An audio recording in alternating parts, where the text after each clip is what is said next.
Okay, I think everybody is joined.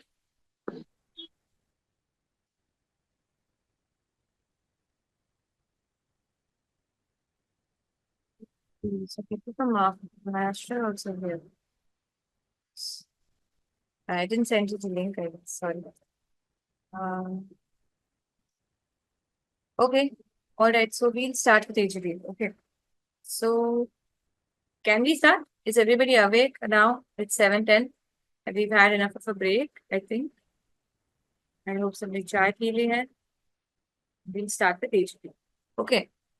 So as far as Maharashtra is concerned, you guys are going to get quite a few questions. Okay, AGP से आपके papers में काफी questions ने notice किए, specially selection वाले section से या quantitative genetics से काफी सारे क्वेश्चंस आते हैं। गुजरात की बात करें तो आपके पास ज्यादा क्वेश्चंस नोटिस नहीं किए गए थे, मतलब मैंने आपके papers I went through your papers and I notice like may be 2 or 3 questions, एक पेपर में तो क्वेश्चंस ही नहीं थे ज्यादा। ओके, सो पर आपके पास भी जो क्वेश्चंस है वो सारे ही पॉपुलेशन जेनेटिक्स, क्वांटिटेटिव जेनेटिक्स या सिलेक्शन से रिलेटेड है। ओके, जबकि महाराष्ट्र या बाकी के जो भी क्लासेस है, वीओ बैचेस, उनके पास मेंडेलियन जेनेटिक्स और बेसिक प्रिंसिपल्स से भी क्वेश्चंस आते हैं। So anyway, I cannot proceed to selection directly before explaining basic genetics, क्योंकि फिर आपको भी समझ में नहीं आएगा पूरा और फिर आप क्वेश्चंस नहीं अटेम्प्ट कर पाओगे, क्योंकि सिलेक्शन पूरा एप्लीकेशन बेस्ड है। So I will be covering the basics also, even for Gujarat people, and it is there in your syllabus, even though they don't ask you questions from there. It is there as a part of your syllabus. Okay, so we will be studying everything right from the basics. Okay, okay. So let's start. अगर हम overview में देखें तो we will start with Mendelian genetics, then we'll move on to population genetics. It might not be exactly in this lecture 1, lecture 2 fashion. Okay, lectures कभी-कभी ऊपर नीचे हो सकते हैं, but the basics is that we'll start with Mendelian genetics, move on to population, then we will move on to quantitative genetics, and then we'll see how whatever we have studied applies to real life. Okay, so selection methods and mating systems for improvement of animal genetic resources, and finally we'll go through conservation of germplasm, and then we'll go through some other topics including recombinant DNA if time permits, and maybe uh, some other any other topics that are there on your mind that which we need to discuss. Okay, and Gujarat has biostatistics also, computer applications, so we will go through those also, but later on. Okay, so first we finish the basic genetics notion. Okay, all right, so let's start with Mendelian genetics. Any idea who is Mendel? It's going to be an interactive session like always, so Father of I genetics. yes, he's the father of genetics. मेरा voice clear है आपको?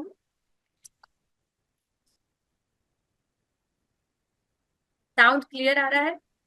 Yes, ma'am. Okay, Yes, ma'am. ठीक है, good.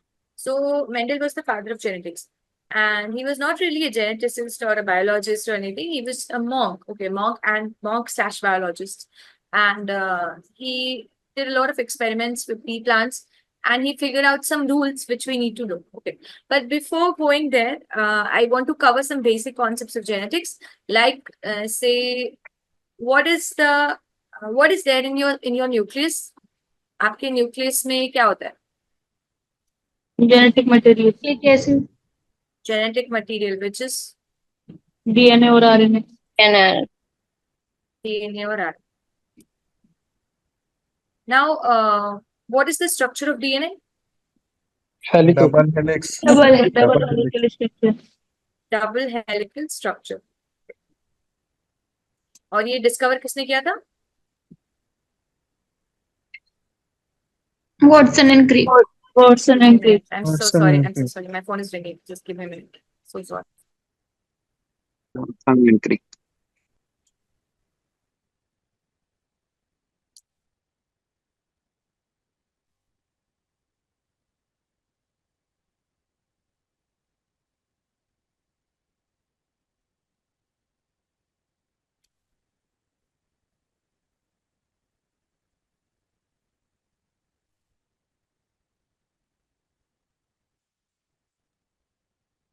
extremely sorry about that. Okay, yeah. So DNA double helix structure was discovered, or it was found out, or rather, they got the Nobel Prize for it. Okay, it was found by Watson and Crick. There's actually Rosalind Franklin also in this picture, who did not get anything for this because of a lot of things. Okay, so as far as we are concerned, Watson and Crick are the people who got the Nobel Prize for discovering the double helical structure of DNA. Okay, now what is this double helix actually made up of? What is the repeating unit of DNA? पहले तो DNA और RNA दोनों का full form बताइए मेरे को. Deoxyribonucleic acid. Ribonucleic acid. Ribonucleic acid. Deoxyribonucleic acid.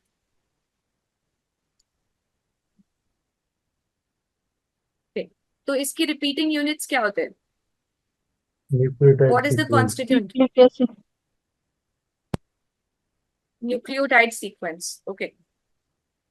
Nucleotide ये उसका बेसिक यूनिट है. Okay, repeating unit. It's the building block of DNA. Okay, nucleotide consists of a few things. One is a pentose sugar, Nitrogen base. nitrogen base, and then Phosphorus. Phosphate. Phosphorus. Phosphate. phosphate group. Okay, so when pentose sugar and nitrogen base combine with each other, they are known as nucleoside. Nucleoside. Side. Okay, and when this combines with the phosphate group, that is known as the nucleotide. Side. However, phosphate group is the one that joins two nucleosides with each other. So nucleoside plus phosphate plus nucleoside. Okay, this makes one nucleotide, and then यहाँ से अगला nucleotide start होता है. So phosphate group जो है वो दो nucleosides के बीच का bond या bridge बना रहा है. ठीक है, phosphate group is making a bridge between two nucleoside groups, and therefore the phosphate bond, okay, that is known as the backbone of DNA. I'll make the structure for you, but phosphate group is known as the backbone of DNA.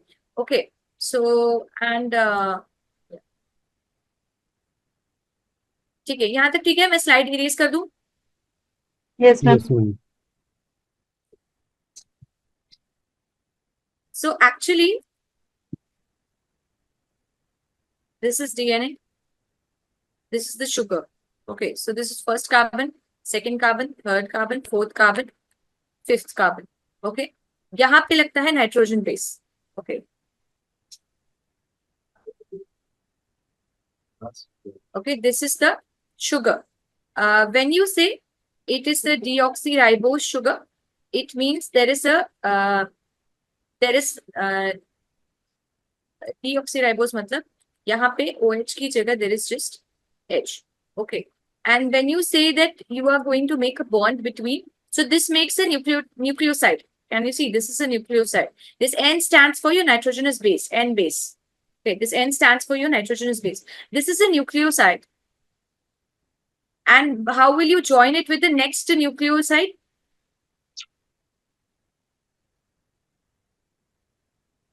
First carbon, second carbon, third carbon, fourth carbon, and fifth carbon. Okay, so what joins these two is a phosphate group. What is going to go from here? ये H2 चला जाएगा, यहाँ से O चला जाएगा, दोनों मिला के H2 बन के निकल जाएंगे. यहाँ पे HPO4H. Okay, so HPO4C. Sorry, यहाँ पे carbon atom है.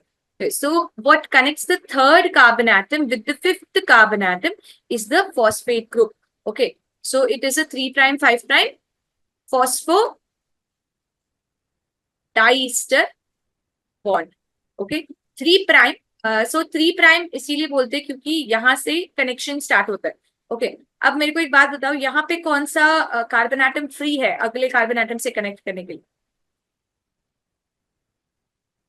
इस वाले में कौन सा कार्बन एटम फ्री है? थर्ड कार्बन एटम यहाँ पे फ्री है. और यहाँ पे कौन सा कार्बन एटम फ्री है? कौन सा ऐसा carbon? 5. Fifth carbon. Okay, so fifth carbon is free in the one that is above. Okay, जो पहला है, ये चेन बन रही है अभी. ओके, हम लोग ये चेन बना रहे हैं. तो इस चेन में सबसे पहला कार्बन एटम है फिफ्थ कार्बन एटम, जिसके ऊपर हम एक और न्यूक्लियोसाइड लगा सकते हैं. ठीक है, और ये जो लास्ट न्यूक्लियोसाइड है, इसमें तीसरा कार्बन एटम है जिसमें हम एक और फॉस्फेट बॉन्ड लगा के अगला न्यूक्लियोसाइड लगा सकते हैं, ठीक है। सो this is the direction of DNA, okay. इसीलिए डायरेक्शन ऑफ डीएनए हमेशा कैसे लिखी जाती है, 5 प्राइम से लेके 3 प्राइम तक, क्योंकि ऊपर वाली साइड 5 प्राइम यानी 5th कार्बन फ्री होता है, नीचे वाली साइड 3 प्राइम यानी कि 3rd कार्बन एटम फ्री होता है। और इसीलिए इन दोनों को जो जोड़ता है, 3rd कार्बन वाला 5th कार्बन से जुड़ जाता है। पिछले न्यूक्लियोसाइड का 3rd कार्बन एटम अगले न्यूक्लियोसाइड के 5th कार्बन एटम से जुड़ के फॉस्फेट ग्रुप से जुड़ के 3 प्राइम 5 प्राइम फॉस्फोडाइस्टर बॉन्ड बनाता है। इसीलिए this bond is also known as the backbone of DNA chain, okay. ठीक है, यहां तक समझ में आया, क्लियर है सबको? So this is like a direct MCQ question. Okay, sometimes they might ask it. It's very common, so they might not. But it's nice to know the basics before we move forward. Now, one more thing. We say that these things run in chains. Okay, we say that DNA is a double helix. So double helix मतलब कौन किससे जुड़ रहा है? Purine pyrimidines. Those purine stands. Pyrimidine से जुड़ रहा है। Now let's go to purines and pyrimidines. जो नाइट्रोजन बेसिस होते हैं वो दो टाइप्स के होते हैं, एक है प्यूरिन, दूसरा है पिरिमिडीन, ठीक है। इनके बेसिक स्ट्रक्चर में अंतर होता है, इसीलिए इसको ऐसे मतलब दो अलग अलग ग्रुप्स में किया गया है, ठीक है। प्यूरिन्स कौन से होते हैं? Adenine and Adenine, guanine. Adenine, guanine. One. Adenine and guanine. What about pyrimidines? Cytosine and cytosine and thymidine. Uracil. Thymine and cytosine. Okay, as well as uracil. Uracil कौन से में प्रेजेंट होता है? RNA. RNA. आरएनए प्रेजेंट होता है, thiamine present होता है DNA में, ठीक है। तो मतलब एक टाइम पे दो ही प्रेजेंट होंगे, या तो थाइमीन और साइटोसिन या तो यूरासिल एंड साइटोसिन, ओके। तो uracil and cytosine are present in RNA, thymine and cytosine are present in DNA, okay. Now when I say nitrogen base is connecting to nitrogen base, what so when you're forming a chain, okay, that means there is bond formation between two nitrogenous bases of two opposite chains. तो मेरे पास ये एक chain है और मेरे पास ये एक chain है, इन दोनों के बीच में जो नाइट्रोजन बेसिस है उनके बीच में बॉन्ड्स बनके ये दोनों चेन कनेक्ट हो जाएंगे, ठीक है। तो ये क्रॉस लिंक्स बनके दोनों के बीच में कनेक्ट हो जाएंगे। नाउ कौन किससे कनेक्ट होता है? Adenine connects with Thymine. thymine via how many bonds? How Double- many and double which bond. bonds? Double hydrogen. Double hydrogen bonds. And guanine connects with cytosine with Triple. Triple. Three hydrogen. triple hydrogen bonds. Okay. ये clear है यहाँ तक? अभी एक और बात है कि डीएनए हमेशा हम लिखते टाइम 5 प्राइम टू 3 प्राइम जाते हैं, क्योंकि उनका चेन ऐसे ही होता है, ओके। सो ये 5 प्राइम टू 3 प्राइम है। हाँ, आवाज ज्यादा आ रहा है आपका। Hello, check, can you hear me? ज्यादा साउंड आ रहा है आपका, बहुत ज्यादा। साउंड आ रहा है, नॉइज आ रहा है? हाँ, noise. Okay, give me a minute. नहीं बेटा वैसे तो ठीक है।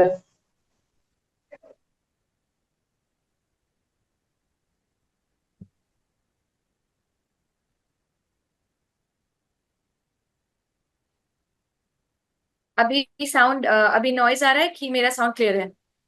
क्लियर है, अभी क्लियर है। ओके ओके, ऑलराइट, ठीक है। कहाँ तक सुना? ATGC. Adenine, thymine, guanine, cytosine bonds. Okay, adenine, thymine, guanine, cytosine एक दूसरे के साथ बॉन्ड करते हैं, ठीक है। अभी ये जो नाइट्रोजन, ये एक चेन है जो मेरी 5 प्राइम से 3 प्राइम तक चल रही है। अब दूसरी चेन जो है वो ऐसी उल्टी चलेगी, ठीक है। दूसरी चेन जो है वो उल्टी ज्वाइन हो जाती है। So you have this one, ये तो नीचे का बना दिया मैंने, अगर मुझे ऊपर में ज्वाइन कराना है तो इट गोज लाइक दिस। यहाँ पे नाइट्रोजन बेस है, ये नाइट्रोजन बेस और ये नाइट्रोजन बेस एक दूसरे के साथ बॉन्ड हो जाते हैं। यहाँ पे PO4 ऐसे ऐसे, okay.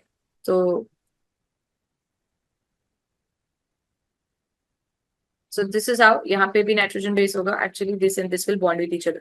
So forgive my drawing, but it goes like this.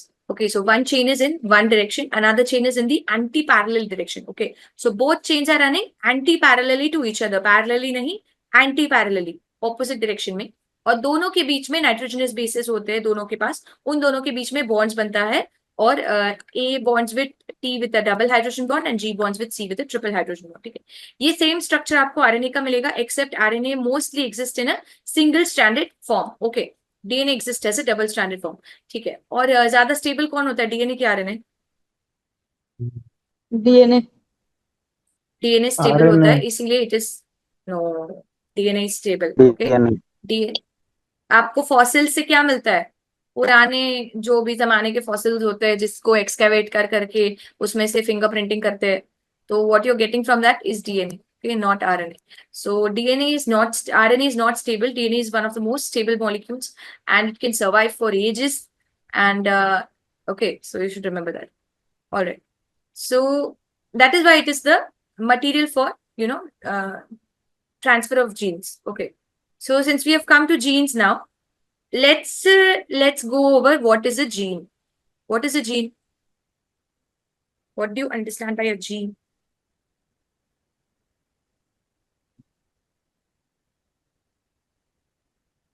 Small fragment of chromosome. It's a functional Small- unit. Small segment of DNA. Group of nucleotide Small- responsible for protein. Single Okay, protein. lots of answers and all of them are correct. Okay, so it is a small fragment of DNA. Anyone else? Fundamental unit of heredity भी बोलते हैं जिनको. Fundamental unit of heredity. Okay, so it is a small fragment of DNA. Okay, and it codes for a polypeptide. Functional. It codes for a functional polypeptide. And so basically, this is your DNA sequence. Okay. इसमें बहुत सारे nucleotides हैं.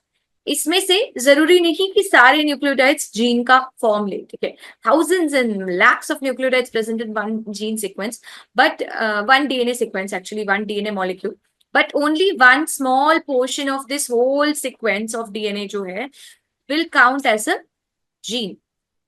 This whole portion का जो छोटा सा sequence है, it will count for a gene. Now this मतलब आजू बाजू में बहुत कुछ है, but that is not useful. Okay, they used to call it junk DNA, but then they used to think that there is no function, but junk DNA does have some function, but that is not our priority right now. What you should remember is the gene portion of it. Okay, so this gene portion is basically a particular sequence of nucleotides. It has to be particular. There should not be any change. Okay, it's a particular sequence of nucleotides which codes for a functional protein molecule or a functional polypeptide molecule. Okay, so मतलब पूरा DNA, क्या पूरा DNA gene है? एक DNA segment के ऊपर No man. नहीं, एक डीएनए सेगमेंट के ऊपर बहुत सारे जीन्स लोकेटेड होते हैं. ओके, एक डीएनए सेगमेंट बहुत लंबा होता है. So normally one DNA is packaged as, one DNA molecule is packaged into one chromosome. Okay, you should remember this. इसकी जो पैकेजिंग होती है, जो हमारा डीएनए है, we all know it is a very very long molecule. It can stretch on for a lot of distance if you try to unwind it. But how do we package this DNA? So one DNA molecule is packaged into one chromosome. Okay, so that means how many DNA molecules do you have in your cell right now?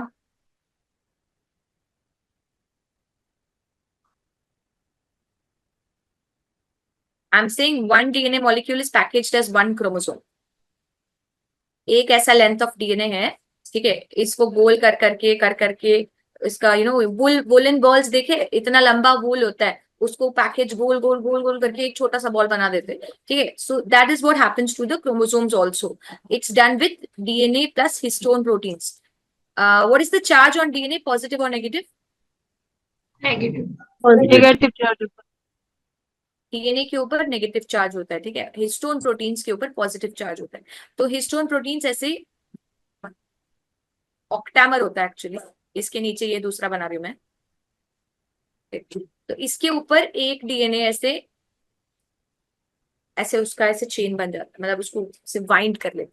ठीक है, सो this is how DNA is packaged. हाँ, एक DNA का एक chromosome रहता है क्या?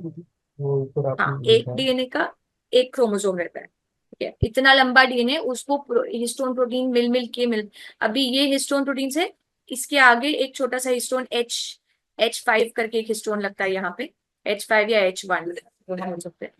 और यहाँ पे एक और पैकेजिंग हो जाएगा। ओके, सो ऐसे ऐसे करके एक पूरा डीएनए मॉलिक्यूल एक क्रोमोसोम के अंदर पैक करते हैं, सुपर कॉइलिंग करके it is packed into one chromosome.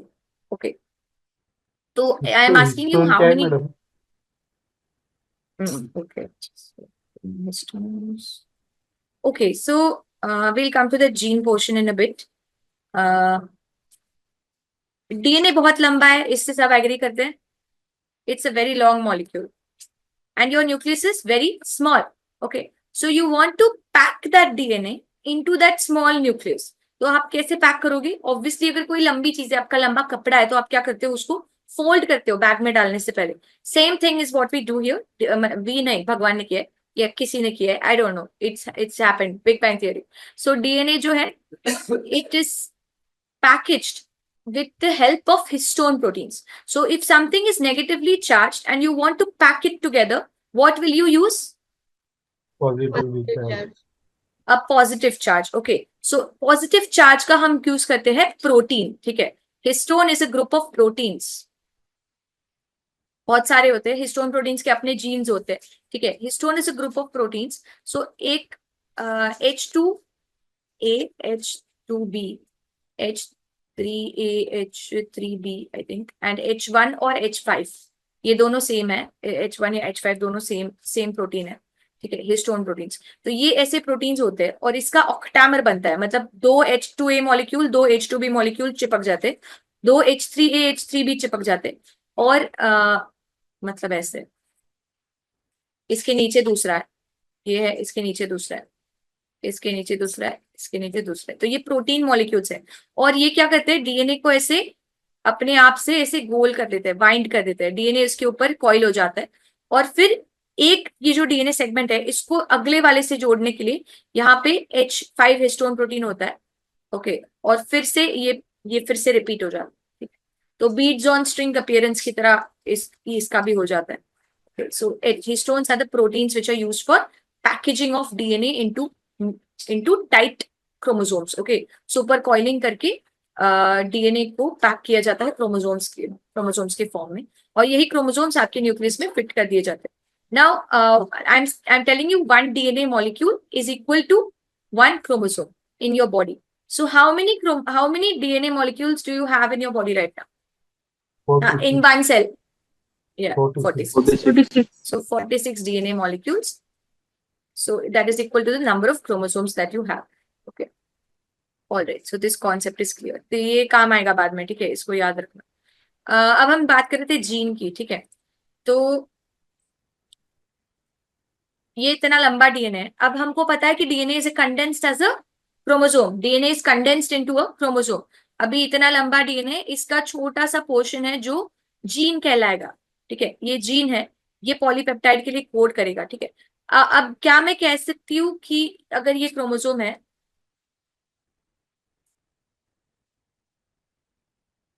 मैं आपको वो हैप्लॉइड डिप्लॉइड का बाद में बताऊंगी। ठीक है, पर एक्चुअली क्रोमोसोम को ऐसे बनाया जाएगा। ये जो होता है this is an undivided chromosome. Okay, मतलब जब ये डुप्लीकेटेड क्रोमोसोम है, this is one chromosome. Okay, this is also one chromosome. आपने अक्सर ऐसा देखा होगा, क्रोमोसोम का रिप्रेजेंटेशन ऐसा किया जाता है, क्योंकि क्रोमोसोम्स को हम मेटाफेज में विजुअलाइज करते हैं। ये सेल साइकिल करना पड़ेगा आपको अगर if I have to explain everything, but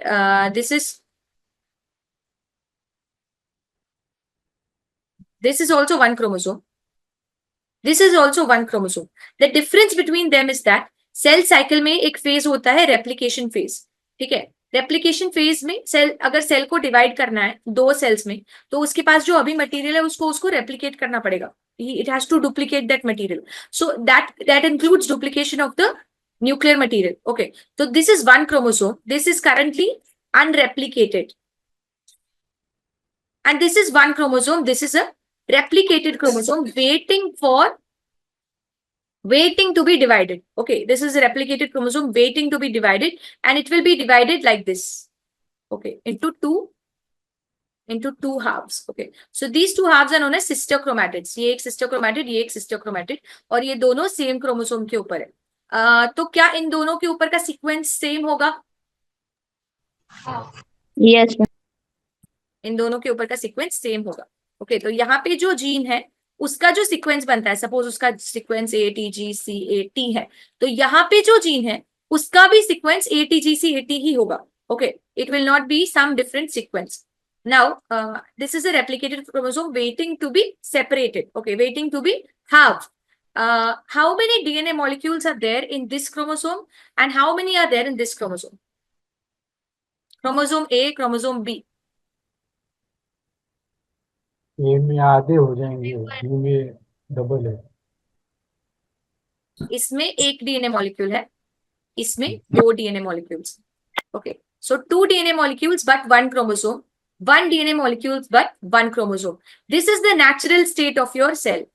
Okay, natural resting state of your cell, and this is when your cell is going to enter into division, or it has entered division. This is after replication.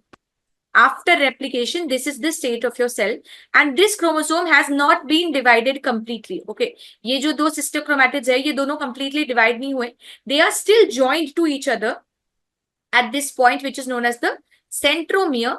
Okay, और ये जो centromere है, यहाँ पे अभी cell division sorry DNA replication खत्म नहीं हुआ है। ठीक है, इस सेंट्रोमियर पे डीएनए रेप्लिकेशन खत्म नहीं हुआ है। ओके, तो ये खत्म होता है जब वो एनाफेज में जाने से पहले just it finishes the replication, and anaphase में it is divided.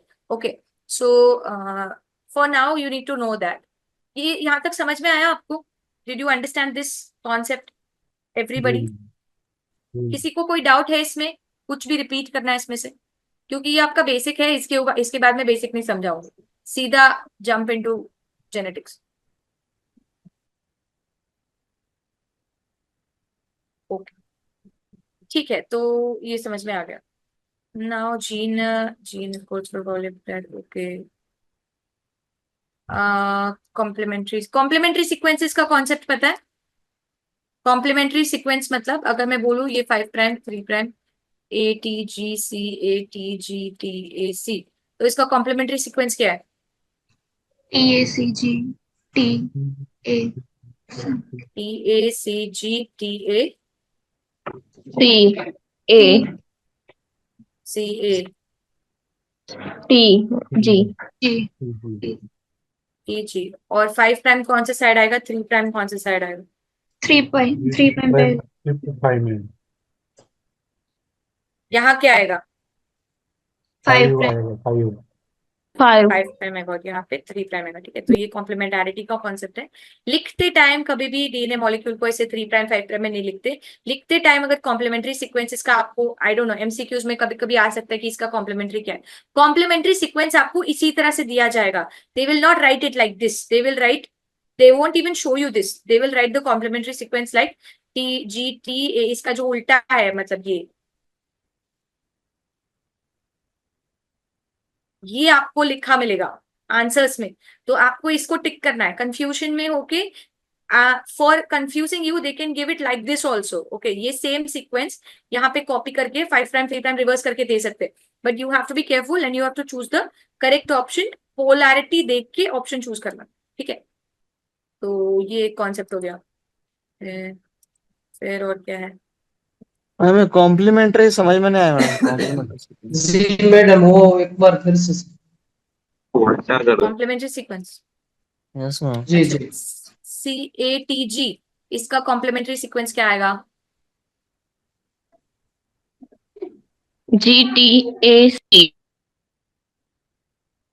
GTAC, लेकिन पोलैरिटी क्या है? ऐसी है। ठीक है, ऑप्शंस में आपको क्या देंगे पता है? 5 prime CATG 3 prime, 5 prime GTAC 3 prime, 5 prime TACG whatever 3 prime, T 5 prime C की जगह A, C की जगह T, सॉरी T की जगह कभी कभी U भी दे सकते हैं। ओके, T की जगह U भी दे सकते हैं, UTAC 3 प्राइम। ठीक है, ये बहुत ही बेसिक क्वेश्चंस है, मतलब मे बी नहीं भी आएंगे। Okay, but we should know what can go wrong. So what will you choose? What is the correct answer? What is the correct answer? Second B. number. B, एक A. Okay, A is the correct answer, A, not B, because you have to see the polarity before you tick the correct option. This is what I was trying to explain. तो आप जब भी sequence लिखोगे आप ऐसे लिखोगे sequence को, लेकिन ऑप्शन सिलेक्ट करते टाइम इसी सीक्वेंस को उल्टा आप पोलैरिटी देखना, यहाँ पे क्या लिखा हुआ है, यहाँ पे क्या लिखा हुआ है, यहाँ से कौन सी पोलैरिटी आ रही है, पोलैरिटी देख के सीक्वेंस सिलेक्ट करना है. और आरएनए का सीक्वेंस पूछा है कि डीएनए का पूछा है, वो भी देख के सिलेक्ट करना. ओके, सो क्वेश्चन पढ़ के यू शुड आंसर. सो अगर इसमें आरएनए का सीक्वेंस पूछा होता तो आंसर क्या होता? थाइमिन की जगह यू रेसिपी हम्म, जगह यू आ जाता. डी U आ नन ऑफ जाएगा. द अबव है. ठीक है, आंसर इसमें कोई कुछ भी नहीं है, नन ऑफ द अबव है. ओके, अगर आरएनए का सीक्वेंस पूछेंगे तो क्या लिखोगे? आरएनए का कॉम्प्लीमेंट्री कैसा आएगा इसमें? EAUG. सी की जगह जी, ए की जगह U. U. ई की जगह E की जगह U. सी. ठीक है, तो आंसर क्या आएगा? CAUG आएगा. ओके, तो वो देख के आपको सिलेक्ट करना है अगर ऐसे कोई क्वेश्चन आता है तो. ओके, तो ठीक है, ये समझ में आ गया अभी? सबको समझ में आ गया? No ma'am. Oh, CAT 5 prime to 3 prime CAT लिखा हुआ है, तो इसका कॉम्प्लीमेंट्री क्या है? TAC. TAC. ठीक है, TAC नहीं, G. G. GTA. GTA. GTA. ठीक है, लेकिन पोलैरिटी क्या है? ये एंटी 3 पैरेलल prime. डायरेक्शन में रन करते हैं. ठीक है, तो इसका आंसर लिखते टाइम आप 5 प्राइम ATG 3 प्राइम ऐसे लिखोगे. इसका आंसर ये नहीं है, इसका आंसर ये है. इसकी पोलैरिटी उल्टी है, मतलब इट्स एंटी पैरेलल. नो, तो लिखते time always it is written from 5 prime to 3 prime direction. So to confuse you, they might change the poles and give in the options. That's what I'm saying. But it's a very unlikely that such a question might come in the exam. Okay. Anyway, so let's move forward. Doctor Prashant, आप थोड़ा सा time ले लीजिए, समझ लीजिए. अगर नहीं समझ में आया फिर भी तो लास्ट में क्लास में I will explain it too. अभी समझ में आ गया. अभी आ गया. ठीक. सो जो डीएनए स्ट्रक्चर है, ठीक है, दो बेस पेयर्स के बीच में डिस्टेंस, मतलब ये दो बेस पेयर्स के बीच में डिस्टेंस होता है 0.34 नैनोमीटर. तो इसके 10 बेस पेयर से एक टर्न कंप्लीट होता है. ये बी डीएनए है, इसके 3 फॉर्म्स होते हैं डीएनए के, ABZ. ठीक है, Z डीएनए जो होता है वो मतलब हाइड्रोफोबिक बोल सकते हो उसको एक तरह से. डिहाइड्रेटेड कंडीशंस में Z डीएनए बनता है, और नॉर्मली हाइड्रोफिलिक कंडीशंस में A डीएनए और B डीएनए होता है, लेकिन B DNA is the most common form of DNA. So this is for B DNA specification. So there are 10 turn. ये 10 बेस पेयर्स जो होते हैं वो मिला के एक टर्न बनाते हैं डीएनए का. हेलिक्स का जो टर्न है उसका एक टर्न 10 बेस पेयर्स से बनता है. तो एक बेस पेयर की स्टार्टिंग से, मतलब एक टर्न की स्टार्टिंग से एक टर्न की एंडिंग तक का डिस्टेंस कितना हुआ? 3.4. 3.4 नैनोमीटर. ठीक है, इसी को बोलते हैं pitch of the DNA. Okay,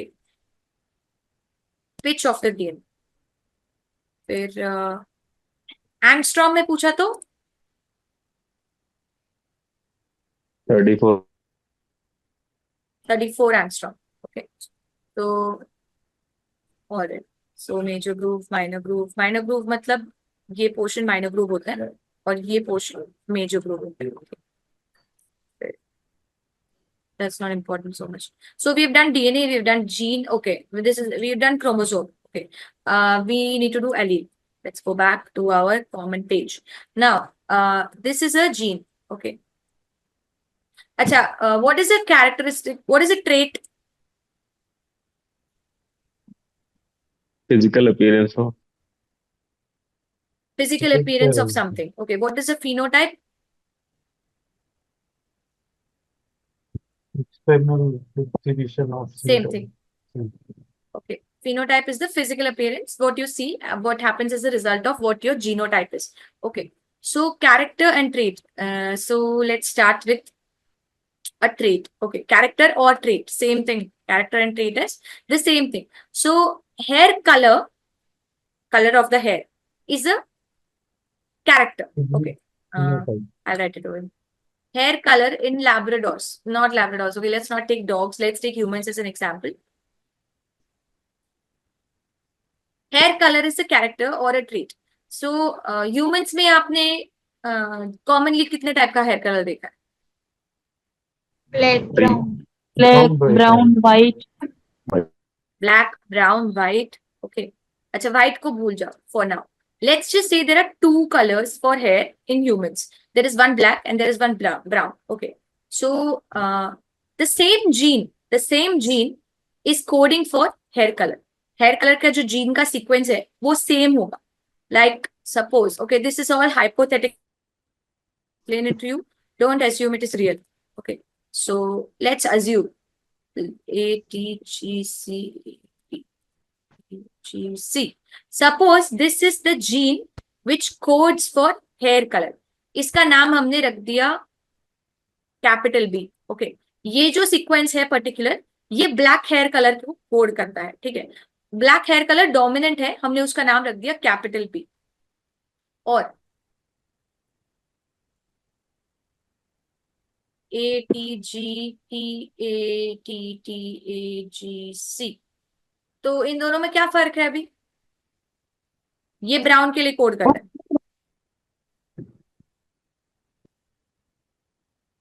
What is the difference? Dominant and Recessive, bro. One nucleotide. One nucleotide is changed. Okay, this C is converted into T over here. Okay, the rest of the sequence remains the same. Only a small portion of the sequence is altered, because of which a different protein is being produced. Black is what? That hair color is coming because of a particular protein that is produced. There is a pigment. It's produced by your body. Okay, so this particular sequence might code for black color. This particular sequence with a small change in the इस sequence में अगर छोटा सा change हो गया, सी की जगह T आ गया सपोज, तो वो ब्राउन कलर बना रहा है. ओके, हेयर का डोमिनेंट रिसेसिव में आते हैं हम. ठीक है, ब्राउन कलर बना रहा है हेयर का. तो ये दोनों क्या है? क्या ये दोनों अलग अलग ट्रेट्स बन जाते हैं? नो मैम, ट्रेट एक ही रहे. ट्रेट एक ही है. ट्रेट क्या है? Hair Color. कलर. ओके, उसको कोड करने वाला जीन भी क्या है? एक है. जो हम एग्जाम्पल लेके चल रहे हैं अभी, एग्जाम्पल हाइपोथेटिकल है, it's not real. There might be multiple genes coding for hair colour in the real world, but let's just say that hair colour is coded by one gene, उसका नाम है B, और उसमें gene का जो sequence है वो दोनों में सेम रहता है. ब्लैक हेयर वाला इंसान हो, ब्राउन हेयर वाला इंसान हो, कुछ भी हो, जीन का सीक्वेंस सेम रहेगा. फर्क क्या होगा? उस सीक्वेंस में थोड़ा सा चेंज आ जाएगा. एक्चुअली जीन इतने से नहीं होती. जीन बहुत सारे न्यूक्लियोटाइड से बनती है. Hundreds of nucleotides might be involve, say 144, 145 और maybe hundreds of nucleotides are involve to make a particular gene. Okay, तो इस सीक्वेंस में एक्चुअली बहुत सारे न्यूक्लियोटाइड्स होते हैं, लेकिन अगर थोड़ा सा चेंज हो गया तो बाकी का जो है वो सेम रह रहा है, बस उतना सा पोर्शन चेंज हो गया, तो क्या हुआ? अलग सा प्रोटीन बन गया. ठीक है, तो ट्रेट एक ही है. ट्रेट है हेयर कलर, उसको कोड करने वाला जीन भी एक ही है. ठीक है, तो ये दोनों क्या है? हम इनको क्या बोलेंगे? उसी जीन के अलग अलग एलील है. एलील है, उसी जीन के अलग अलग फॉर्म्स है. ठीक है, ऑल्टरनेटिव फॉर्म्स बोल सकते हैं.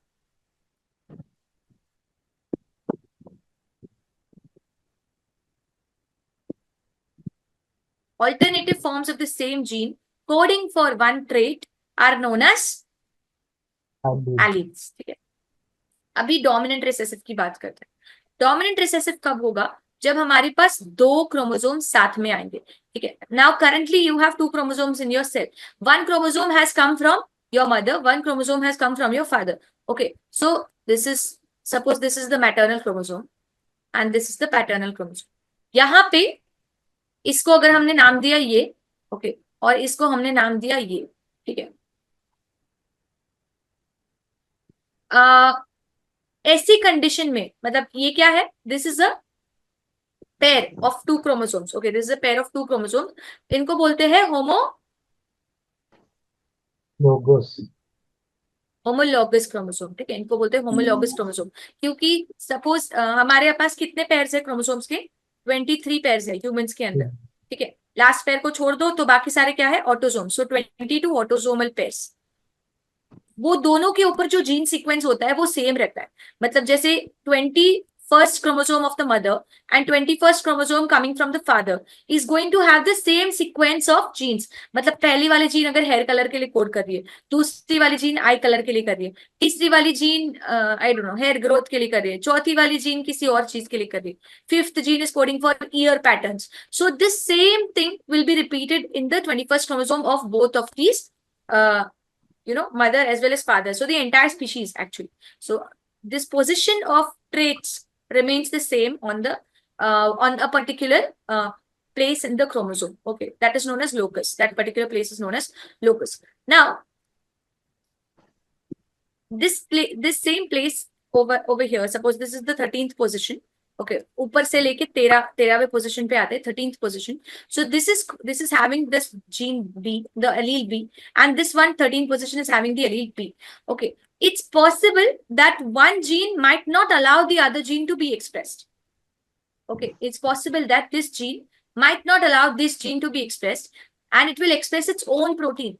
In such a scenario, this is known as a dominant allele and this is known as a recessive allele, okay, जब एक allele, जब वो दोनों होमोलॉगस पेयर में आते हैं तभी एक्सप्रेशन स्टार्ट होता है, एक्चुअली जब होमोलॉगस पेयर में जाइगोट बन रहा है उसके बाद एक्सप्रेशन स्टार्ट होगा, तब ये जो जीन है ये इसको कभी कभी एक्सप्रेस करने को अलाउ नहीं करेगी, अपने आप का प्रोटीन नहीं बनाने देगी, तो ये जो इसका प्रोटीन बन जाएगा, तो ये क्या है, डोमिनेंट, और ये क्या है,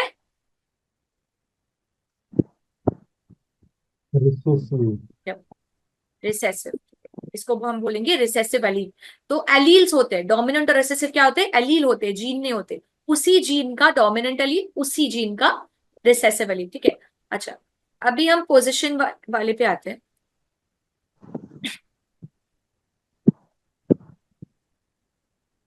जो क्रोमोसोम के ऊपर हमने बोला 13th पोजीशन, ठीक है, तो ये इस जीन का लोकस हो गया, इसको हम क्या बोलेंगे, लोकस। लोकस मतलब उस पर्टिकुलर जीन की किसी पर्टिकुलर क्रोमोसोम के ऊपर कौन सी पोजीशन है, उसको हम बोलेंगे लोकस ऑफ दैट जीन, ठीक है, क्लियर है, ये कॉन्सेप्ट क्लियर है, allele, dominant allele, recessive allele, gene and locus, ये कॉन्सेप्ट क्लियर हो गए आपके।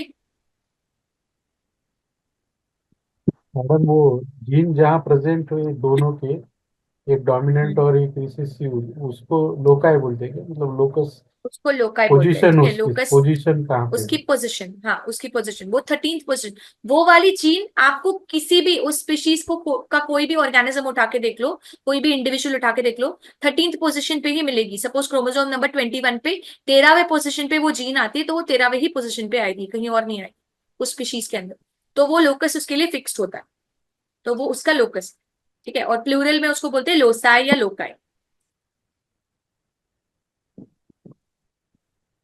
क्लियर, कोई डाउट है इसमें से किसी भी कॉन्सेप्ट में? मैम जी, ये 13 ट्राइसोमी फिर वो 21 ट्राइसोमी यही होता है क्या?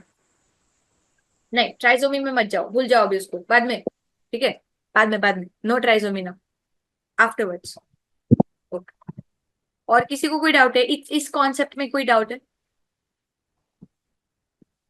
मैडम और ये फादर के और मदर के एक ही पोजीशन के जो क्रोमोसोम है वो 7 आ जाएंगी ना?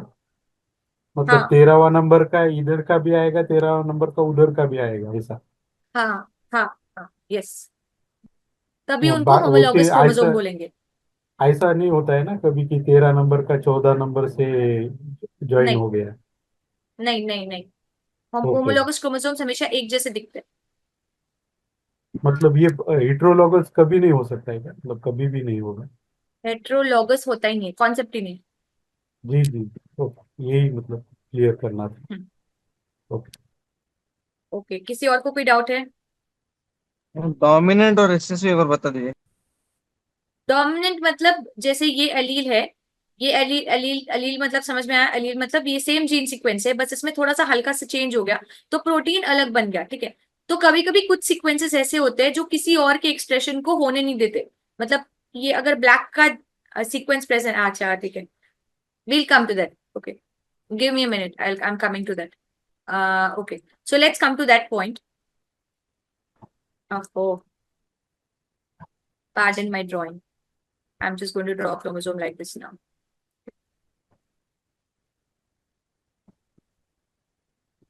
ये सेंट्रोमियर है। यहाँ पे सेम पोजीशन, हम सेम जीन की बात कर रहे हैं, ठीक है।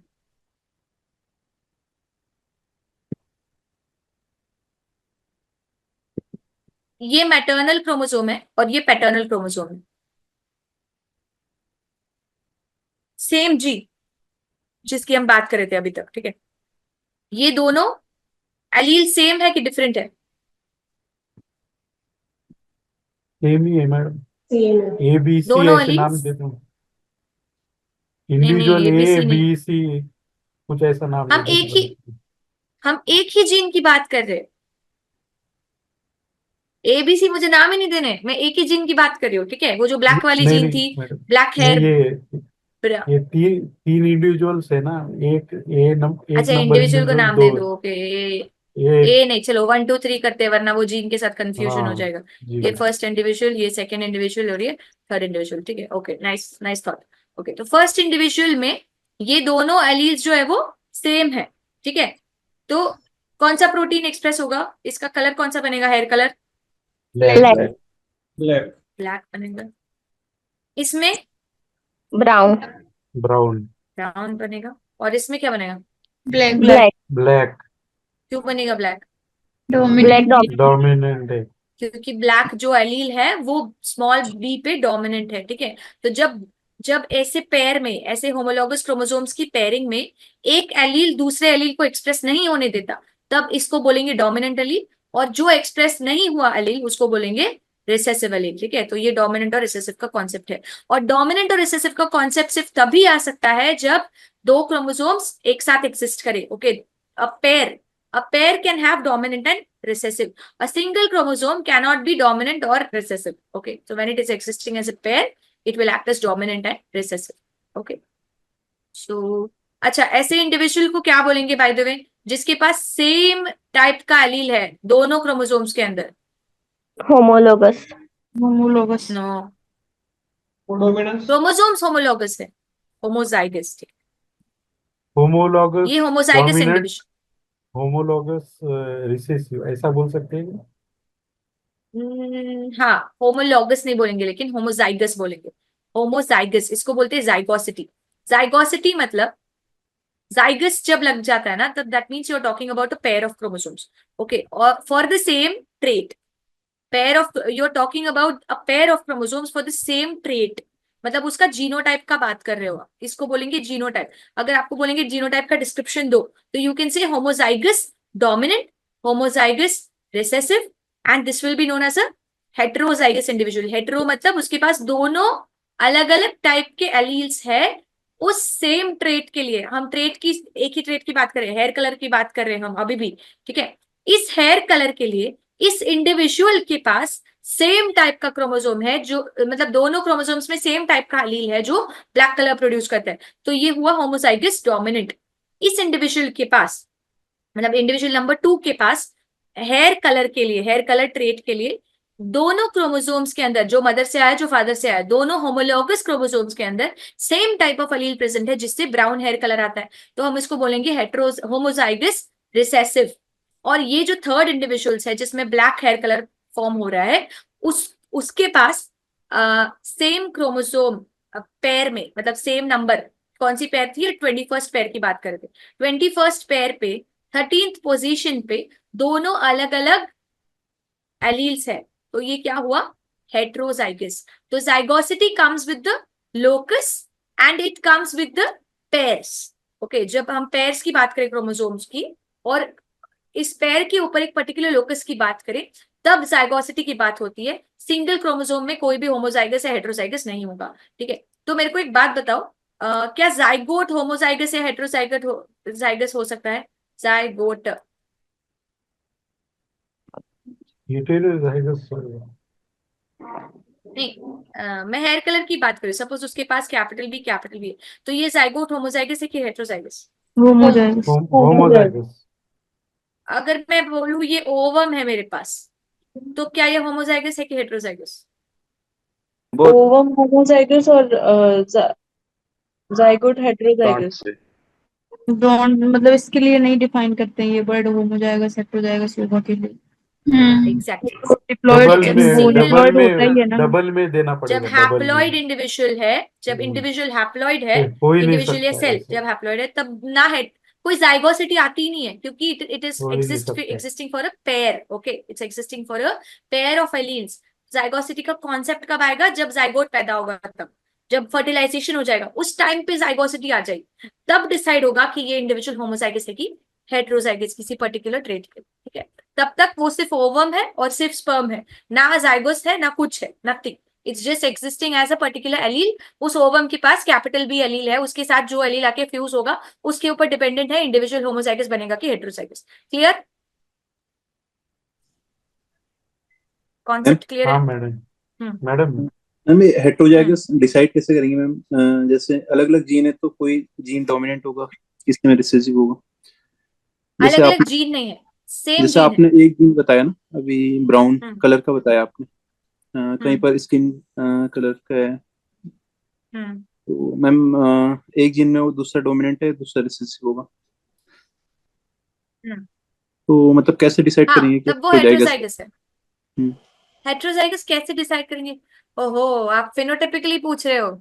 नहीं, यस फिनोटिपिकली मैम, नहीं डिसाइड कर फिनोटाइप। सकते। फिनोटिपिकली हम डिस्टिंग्विश नहीं कर सकते। अगर आप ब्लैक ब्लैक हेयर इंडिविजुअल का अगर दो इंडिविजुअल आपके सामने खड़े कर दिए, दोनों के पास काले कलर के बाल है, तो आप नहीं बता सकते कि कौन सा होमोजाइगस है कौन सा हेटेरोजाइगस है। उसके साथ अगर आपने एक ब्राउन हेयर कलर का इंडिविजुअल खड़ा कर दिया, तब आप इजीली बस बता सकते हो कि ये जो ब्राउन वाला बंदा है ये होमोजाइगस रिसेसिव है। लेकिन ब्लैक के बीच में आप अंतर नहीं कर सकते कि कौन सा होमोजाइगस है और कौन सा हेटेरोजाइगस। उसके लिए आपको बहुत कुछ करना पड़ता है, जो हम बाद में पॉपुलेशन जेनेटिक्स में डिस्कस करेंगे, अभी नहीं। Okay okay, thank you ma'am. Okay, कोई और डाउट है इसमें? भाई मेंडल तो शुरू ही नहीं हुआ है अभी, कोई और डाउट है? मैडम जो ह्यूमन मेल और फीमेल जो रहते हैं, वो मेल हम्म। जो एक्स वाई रहता है और फीमेल एक्स एक्स रहती है, तो मतलब हम्म। वो होमोजाइगस, वो यहाँ पे मतलब अपन जो बोल रहे हैं ना वो लागू नहीं होमोजाइगस, होता, वो वो कॉन्सेप्ट यहाँ नहीं। लागू नहीं होता, वो हमेशा हेटेरोजाइगस ही रहेगा। क्योंकि अगर एक्स वाई आ जाता है, एक्स एक्स के केस में होमोजाइगस हेटेरोजाइगस का कॉन्सेप्ट आ सकता है। ठीक है, पर एक्स वाई के केस में वो कभी आएगा ही नहीं कॉन्सेप्ट, क्योंकि उसके ऊपर जो जीन्स का सीक्वेंस है वही अलग है। वो जो पेयर है ना एक्स वाई क्रोमोसोम्स, वो एक दूसरे के से मिलती नहीं है। They are not similar to each other in their structure of genes और वॉट एवर। दोनों के ऊपर अलग अलग जीन्स होते हैं। ओके, फंक्शनैलिटी दोनों की अलग है, तो उसको आप अलग ही कर दो। बाकी सारे जो है वो अगर एक्स एक्स आता मैडम है एक बार, तो आप बोल सकते हो कि वो होमोजाइगस है या हेटेरोजाइगस। ठीक है। अभी थोड़ी देर पहले आप बोले कि वो अपने 23 पेयर रहते, उससे 22 पेयर जो है वो, और एक जगह और एक जो पेयर रही थी उसका नहीं बोले आप कुछ? हाँ, वही है एक्स एक्स एक्स वाई जो है ना, that is the pair of sex chromosomes. ठीक है, जब एक्स है और वाई है, उसके ऊपर जो जीन्स है वो बहुत ही अलग अलग है, उनका फंक्शन अलग होता है। ठीक है, वाई के जो जीन्स होते हैं उनका फंक्शन बहुत अलग है, एक्स के जो जीन्स है उसका फंक्शन बहुत अलग है। तो इन दोनों के बीच में हमेशा हेटेरोजाइगोसिटी या कोई जाइगोसिटी रहेगी नहीं। Actually there is no similarity between these two. But if you talk about X X, उसके ऊपर कुछ सिमिलैरिटी आ सकती है, क्योंकि आप फिर बोलोगे एक्स एच एक्स, हिमोफीलिया वाला जो कॉन्सेप्ट आ जाता है वो यहाँ आएगा। ठीक है, तो उस केस में आप बोल सकते हो कि इसके पास हिमोफीलिया नहीं है या इसके पास हिमोफीलिया है। लेकिन होमोजाइगस और हेटेरोजाइगस का कॉन्सेप्ट मोस्टली ऑटोसोम्स पे एप्लीकेबल होता है। ठीक है, ऑटोसोम्स की जब हम बात करते हैं तब हम होमोजाइगस और हेटेरोजाइगस की ज्यादा बात करते हैं। ठीक है। Okay ma'am. Okay, so let's just move forward a little bit. तो हमने डीएनए कर दिया, जीन कर दिया, जीनोम मतलब दुनिया में जितने भी जीन्स है, ठीक है, आपके अंदर अभी जितने भी जीन्स है उनको हम जीनोम बोलेंगे। उसका पूरा सेट अगर आप ले लो, आपके अंदर पर्टिकुलर इंडिविजुअल के अंदर अभी जितने भी जीन्स है उसका सेट अगर ले लो, तो उसको हम बोलेंगे जीनोम। ठीक है, तो जीनोम हो गया, क्रोमोसोम हो गया, एलील हो गया, लोकस हो गया, होमोजाइगस हो गया, हेटेरोजाइगस हो गया, डोमिनेंट हो गया, रिसेसिव हो गया। अब आते हैं थोड़ा सा फिनोटाइप के ऊपर। जीनोटाइप भी हो गया एक्चुअली, ठीक है। जीनोटाइप मतलब होमोजाइगस डोमिनेंट जो था उसका जीनोटाइप क्या था, उसके पास कौन से अलील्स थे? BB capital capital B. Homozygous recessive जो था उसके पास क्या था? स्मॉल बी और जो हेटेरोजाइगस था उसके पास? Capital B small B small B तो ये क्या है इसके जीनोटाइप। Phenotype phenotypes. अब मुझे बताओ फिनोटाइप क्या होता है? हमने बात की थी मॉर्फोलॉजिकल फिनोटाइप क्या होता है? Appearance of an individual. Morphological appearance of an individual. So ये जो है ये सेम ट्रेट की बात कर रहे हैं हम, ठीक है, हेयर कलर की ही बात कर रहे हैं, ठीक है? क्या इन तीनों का फिनोटाइप सेम है? No ma'am. तीनों का एक फिनोटाइप ब्राउन है। अलग अलग है, ठीक है। एक का ब्लैक है, एक का ब्राउन है, और मतलब 3 अगर लो तो उसमें से 2 ब्लैक है और 1 ब्राउन है, ठीक है। तो फिनोटाइप कब बनता है? जब जीनोटाइप बनता है। जैसा जीनोटाइप उसके बेसिस पे डिसाइड होगा फिनोटाइप क्या है, ठीक है। So phenotype also are the alternating forms of a trait. जैसे alleles are the alternative forms of a gene, phenotypes are the alternative forms of a trait. Clear? एक और बता दो। Gene phenotype are the alternative forms of a trait.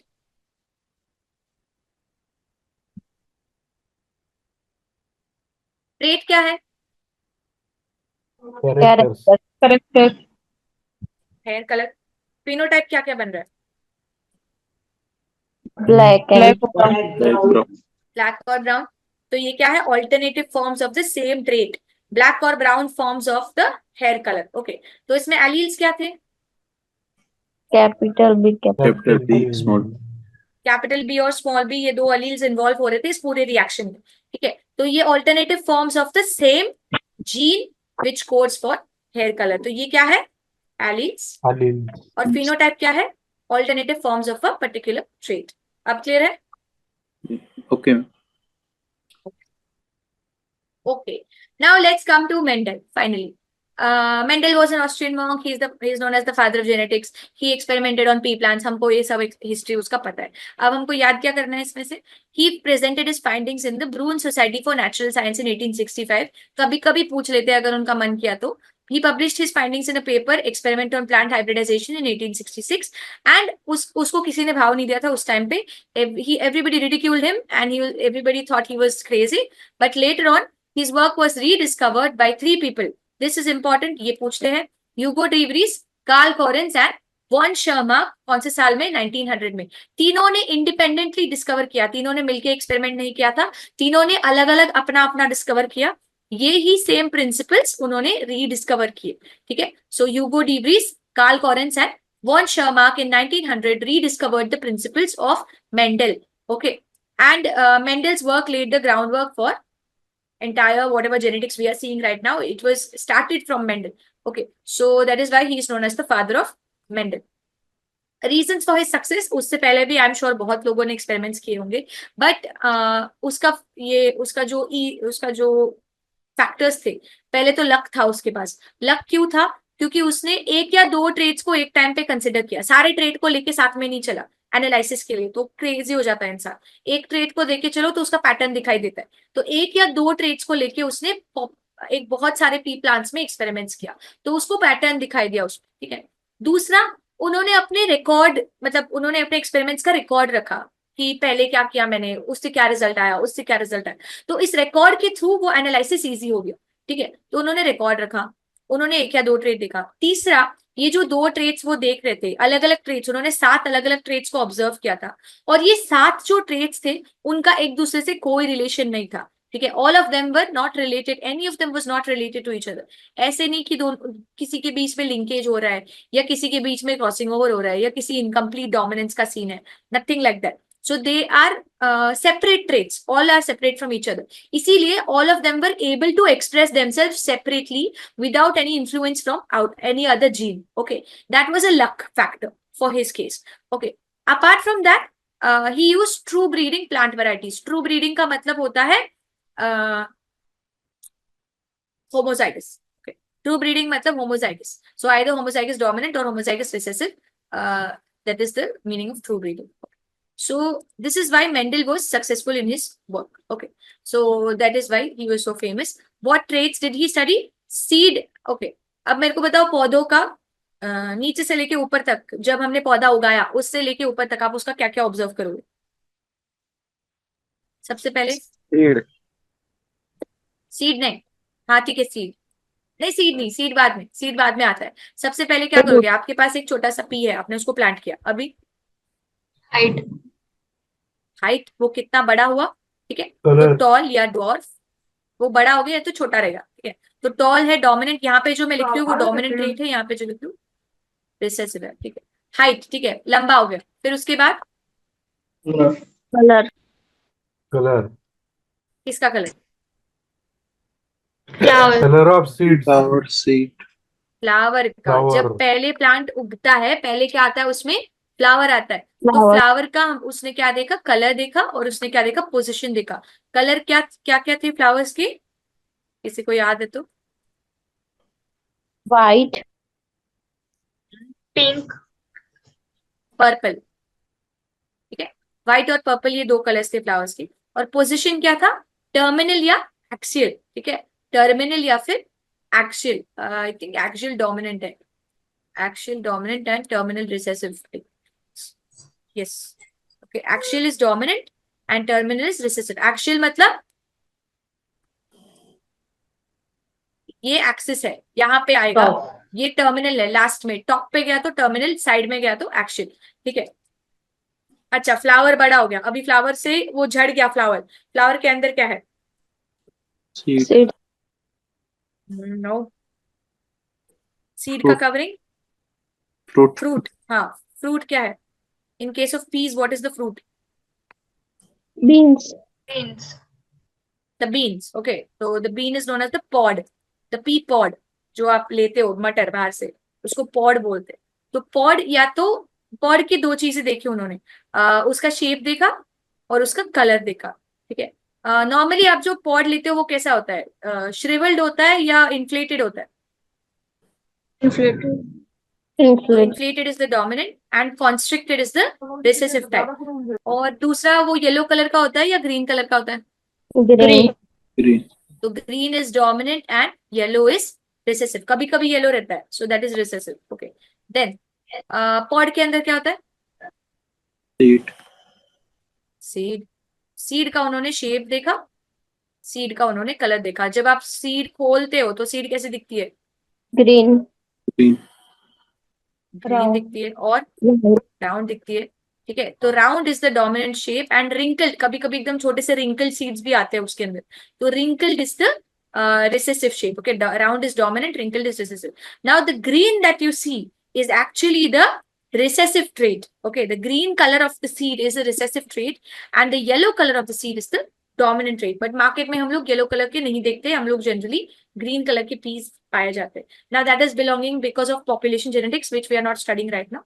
Just remember that yellow is the dominant seed color and green is the recessive seed color जो market में आपको मिलता है, ठीक है। क्लियर है? ये कॉन्सेप्ट क्लियर है? तो जब आपको मेंडल का कुछ याद ना आ रहा हो तो ऐसे याद किया करो उसको।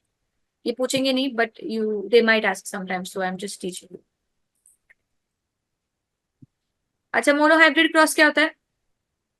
उन्होंने क्या किया? एक जीन के ऊपर फोकस किया था, one gene at a time. So suppose height को लेके चल रहे, ठीक है, one trait at a time, तो हाइट को लेके चल रहे, तो मोनोहाइब्रिड क्रॉस मतलब हाइट को ही फोकस करेंगे वो, प्लांट्स की, सारे प्लांट्स की केवल हाइट नोट डाउन करेंगे। तो उन्होंने क्या देखा? पहले हमारे पास, अगर हमने टॉल प्लांट्स को ट्रू ब्रीडिंग वैरायटीज यूज किया। ट्रू ब्रीडिंग मतलब, ट्रू ब्रीडिंग मतलब क्या था? Small T, small T, homozygous, ठीक है। होमोजाइगस, अगर टॉल है तो कैपिटल टी, डॉर्फ है तो स्मॉल टी, ठीक है। अभी इसको क्रॉस कर दिया तो क्या आएगा? टीटी,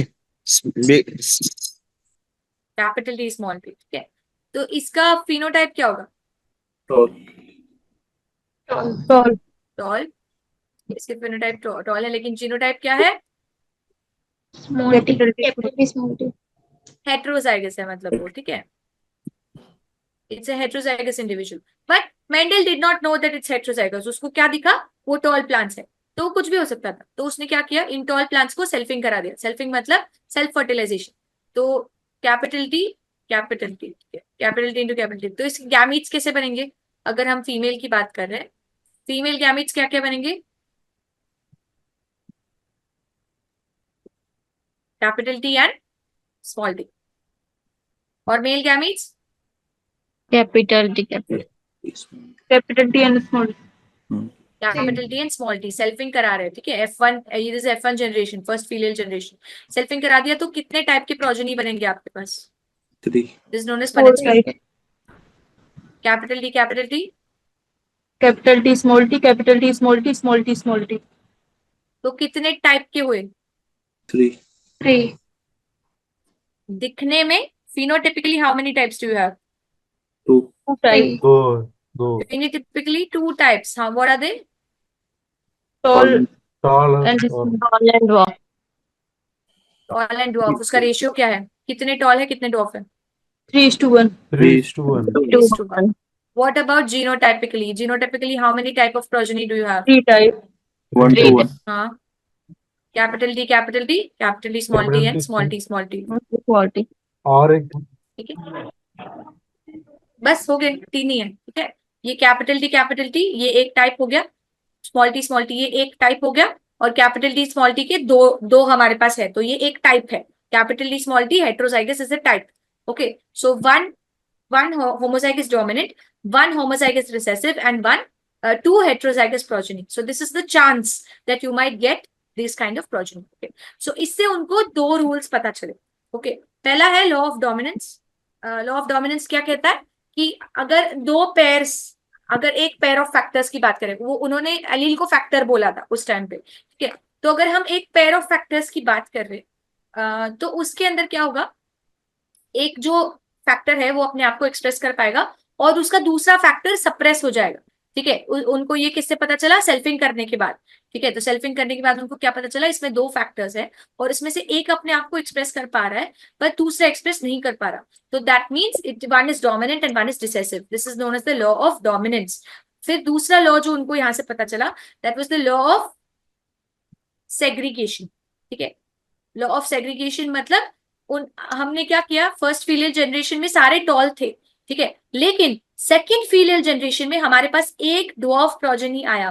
कैसे आया, इसका मतलब पहले क्या था, जो पहले टॉल प्रोजेनी दिख रहे थे उसके अंदर कैपिटल टी नहीं था, उसके अंदर एक स्मॉल टी था, इसीलिए it was possible that this small T and this small T could have fused to form one small T, therefore we got a dwarf plant, and that is the law of segregation. That means a pair of factors will segregate into its individual, you know, the wording goes something like this, even I don't remember the complete wording.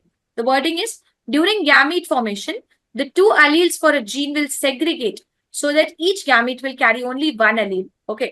This was demonstrated through monohybrid crosses showing a 3:1 phenotypic ratio in the F2 generation, because we got a small t plant. How did we get that? There was a small t in the earlier, you know, generation, which was segregated, and that combined with another small t from the male. Okay, so this is the law of segregation. Now let's come to the law of independent assortment. Independent assortment came from dihybrid cross. Okay, so dihybrid cross मतलब एक time पे आप 2 characters पे focus कर रहे हो. Suppose you're focusing on the round. This is the most common example that we have studied. Seed का shape और seed का color. Seed का color round yellow, all dominant. Wrinkle green, all recessive. Okay. So when you do F1 क्या आएगा इसका?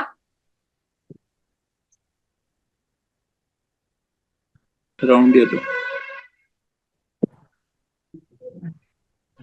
F1 will be, yes, F1 will be all round yellow. Okay. What is the that is the phenotype. What is the genotype?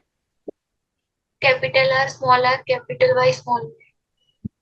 Capital R small R, capital I small Y, okay. अगर आप इसकी selfing करा दो, okay, so you are going to get something like this is what you will get from selfing. You tell me what kind of gametes will be formed here.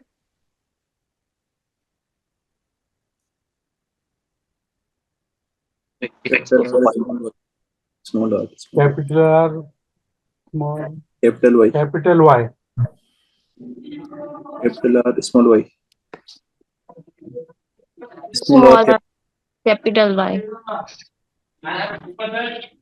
Small Y. तो जब आप selfing कराओ तो इसमें से कोई भी किसी के भी साथ कंबाइन होने का फुल चांस है, ठीक है। सो इसका रिजल्ट कुछ ऐसा है। तो इसके रिजल्ट में हमको क्या आया, जीनोटाइपिक रेशियो तो ये है, nobody cares about that, we care about the phenotypic ratio for now, okay. Phenotypic ratio came like 9:3:3:1, 9 are Yellow and round. Yellow and round and yellow, okay, 3 are, Green wrinkle. अच्छा यहाँ 1 क्या है, recessive, मतलब दोनों भी recessive. दोनों recessive, मतलब क्या आएगा, green wrinkle, green wrinkle. Green wrinkled आएगा, ठीक है। यहाँ क्या बनेगा, what is this 3 and this 3, Yellow and wrinkle and green and round. Yellow and wrinkled and green and round, ठीक है। इसका मतलब क्या हुआ, यहाँ पे ये कॉम्बिनेशन पेरेंट्स में है ही नहीं, ओके।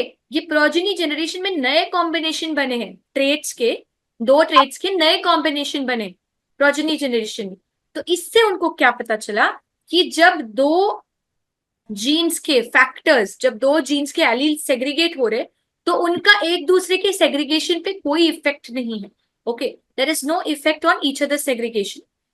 तो अगर ये जीन और ये एलील और ये एलील सेग्रीगेट हो रहे हैं, ठीक है, तो ऐसा भी हो सकता है कि ये एलील दोनों सेपरेट हो जाए, ये कॉम्बिनेशन ब्रेक हो जाए, कैपिटल आर और कैपिटल वाई का कॉम्बिनेशन ब्रेक हो सकता है।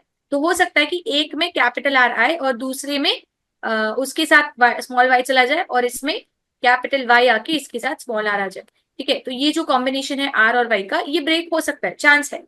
सो ये उनको पता चला इससे। So during gamete formation, alleles for different traits will segregate independently of each other, leading to genetic variation. So this is the law of independent assortment, कि उन दोनों का एक दूसरे के ऊपर, इस जीन का इसके सेग्रीगेशन के ऊपर कोई भी इफेक्ट नहीं है, ये उन्होंने इससे डेमोन्स्ट्रेट किया। सो this is the law of independent assortment. समझ में आया, ये डाईहाइब्रिड क्रॉस से होता है। और अगर आपसे कोई पूछे कि डाईहाइब्रिड का रेशियो क्या है, तो आपको फिनोटाइपिक रेशियो पूछा जाता है generally. So they will ask you the phenotypic ratio for dihybrid cross, and that is 9:3:3:1। तो उसमें से पैरेंटल कितना है, how many are round yellow, what is the frequency, what is the chance that you might get a round yellow offspring.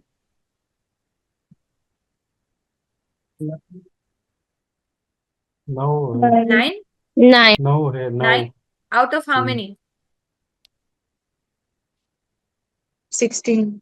16। 16, okay. So if somebody asks you the chance, the probability, okay, you have to mention a denominator there, you can't just write 9, okay. So there has to be a denominator, so it is something out of something. So that is the chance that you might get. If you try 16 attempts, you might get 9 out of them as round yellow, okay. So this is the chance or probability that you might get this kind of combination.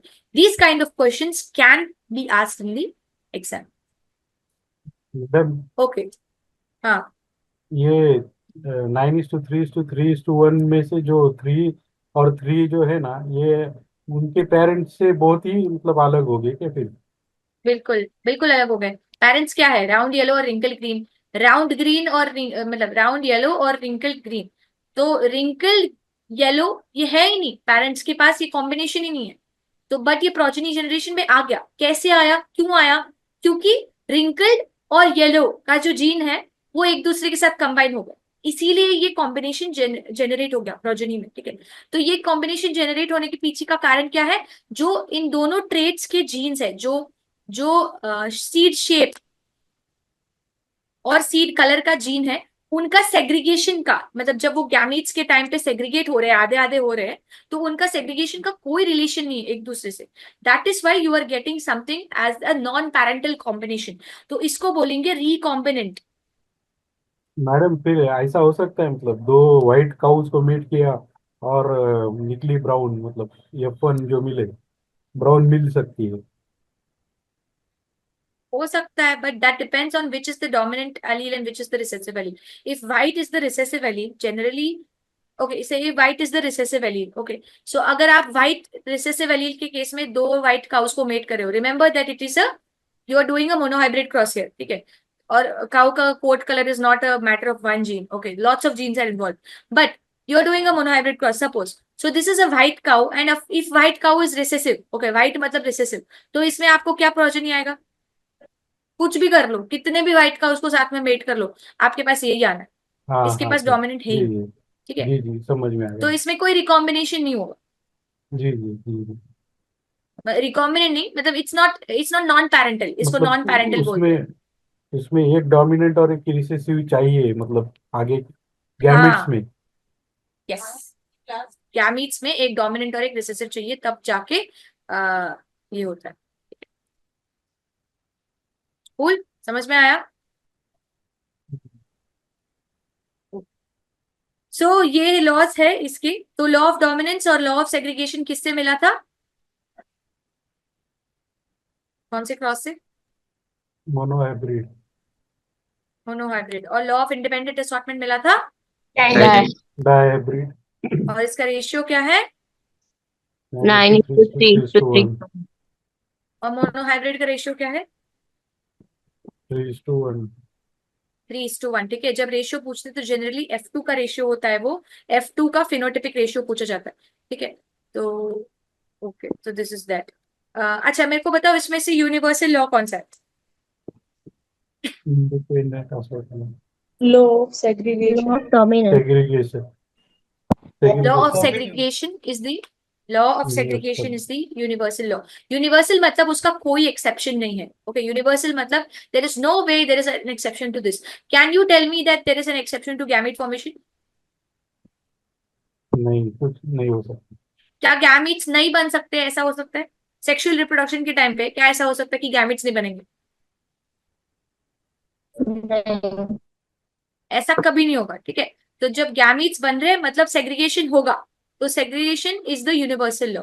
अब dominance कभी कभी नहीं होता. Okay, there are some times when this is like a chemical interplay between two alleles. Okay, dominance is a chemical interplay between two alleles. So that means sometimes it could happen that something intermediate is produced.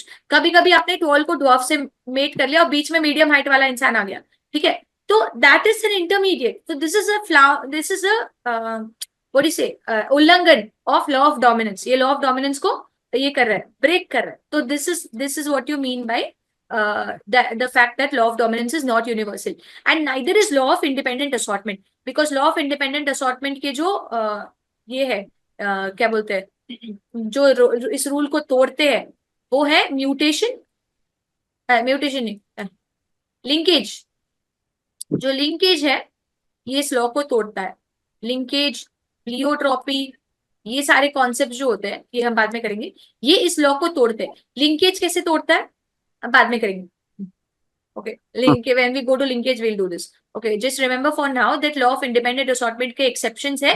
linkage, pleiotropy जब होता है genes के बीच में तब वो law of dominance law of independent assortment follow नहीं करते.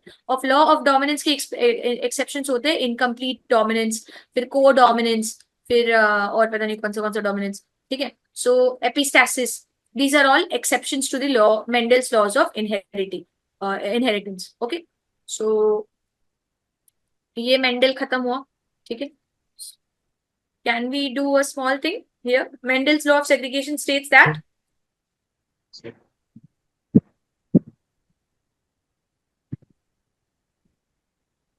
alleles segregate during gamete. Allele segregate during segregate during gamete formation. Then which is this law and which is this law? ऊपर का सी जो है वो ये है Law of इंडिपेंडेंट असॉर्टमेंट. सी जो है madam independent assortment. Independent assortment है. डोमिनेंस. डी जो है Law of dominant. dominance. Law of dominance. Now what is a test cross? किसी को याद है?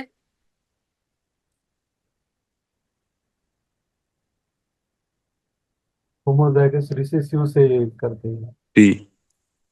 What is a back cross? D. Yes, another individual. No. C. Homozygous recessive, What is a back cross? Dominant. वो heterozygous से ये करते met. नहीं, you have to mate the heterozygous with any parent. हाँ। Okay, heterozygous cross with any parent.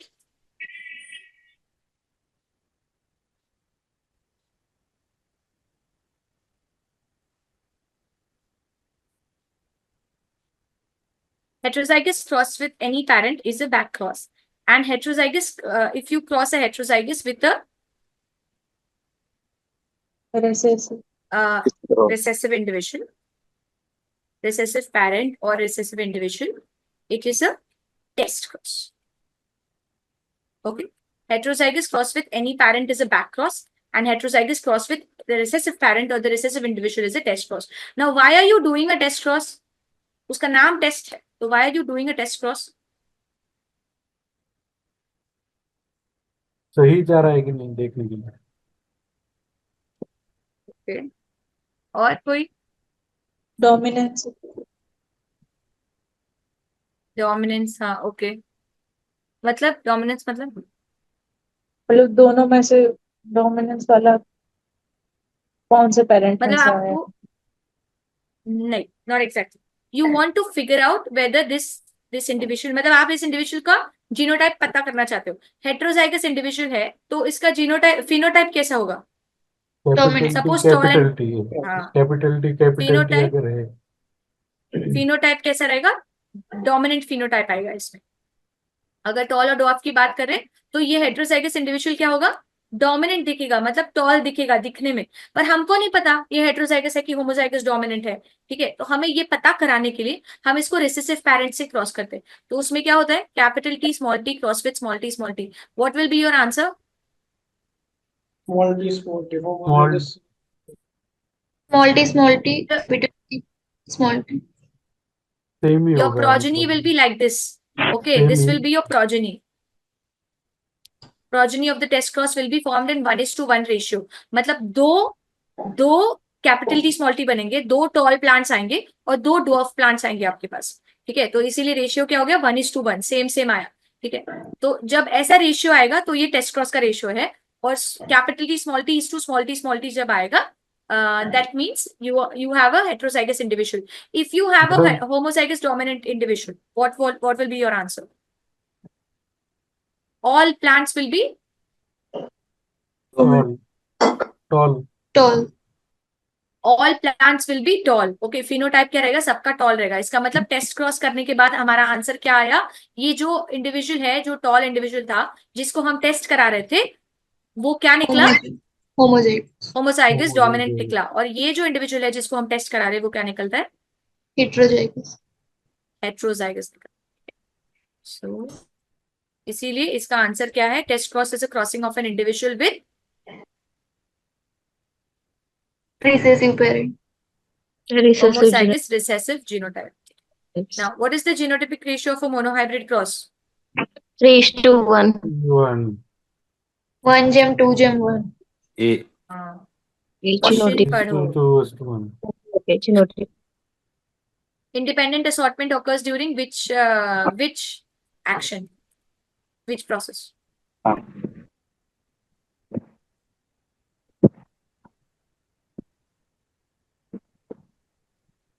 Gamete formation कब होता है?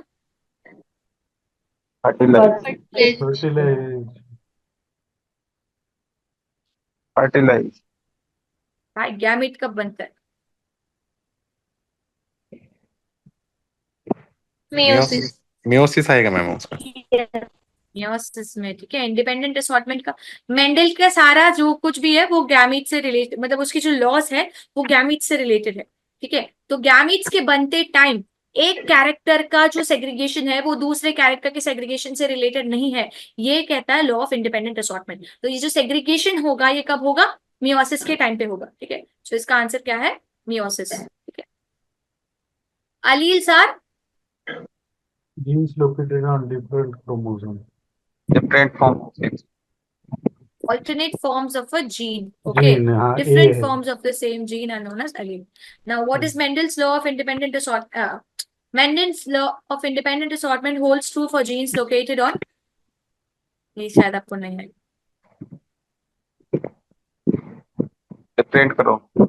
Different chromosomes. Okay, क्योंकि हमने पढ़ा था मेंडल जो था उसने जो जीन्स का ये किया था, सिलेक्शन किया था, उसका किसी का किसी से कोई रिलेशन नहीं था। इसका मतलब उसका फिजिकली भी वो अलग अलग क्रोमोसोम्स के ऊपर लोकेटेड थे, इसीलिए उसके रिजल्ट्स ऐसे आए। अगर सेम क्रोमोसोम पे लोकेटेड होता तो हो सकता था कि उसमें लिंकेज हो जाता।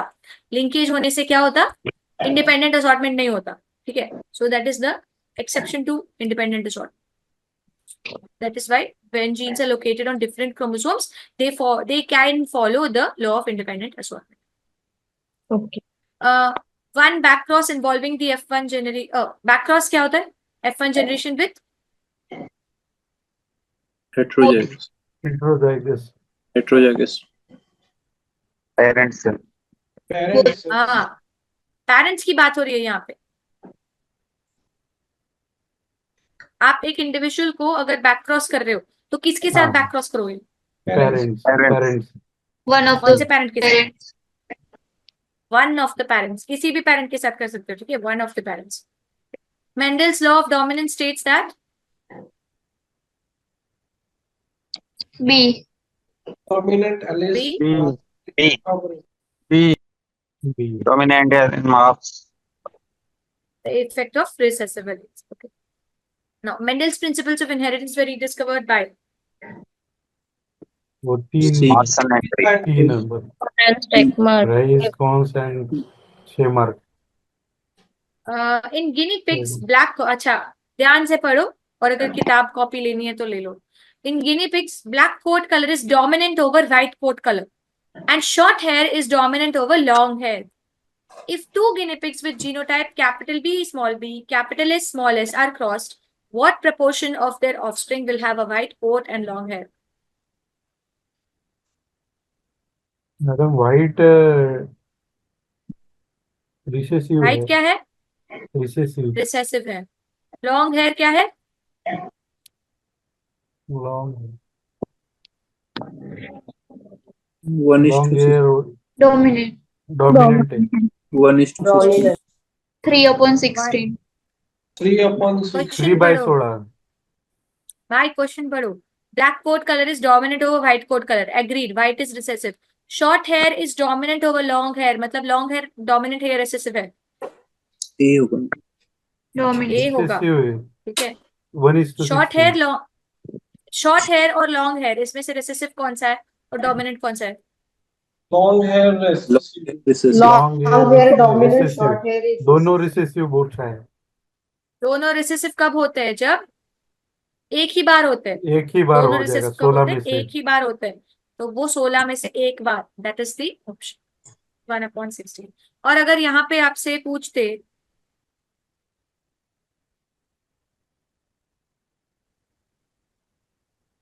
तो क्या आंसर आएगा? हाँ, आप 3:16 आएगा मैडम। 3.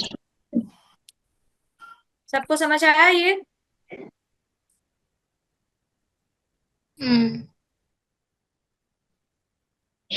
तो ये मेंडल खत्म हो गया इधर। अभी इसके एक्सेप्शंस देखते हैं। ठीक है, अभी थोड़ा सा टाइम है तो थोड़ा लिंकेज और क्रॉसिंग ओवर का कॉन्सेप्ट करेंगे, तो ये मैडम हाँ।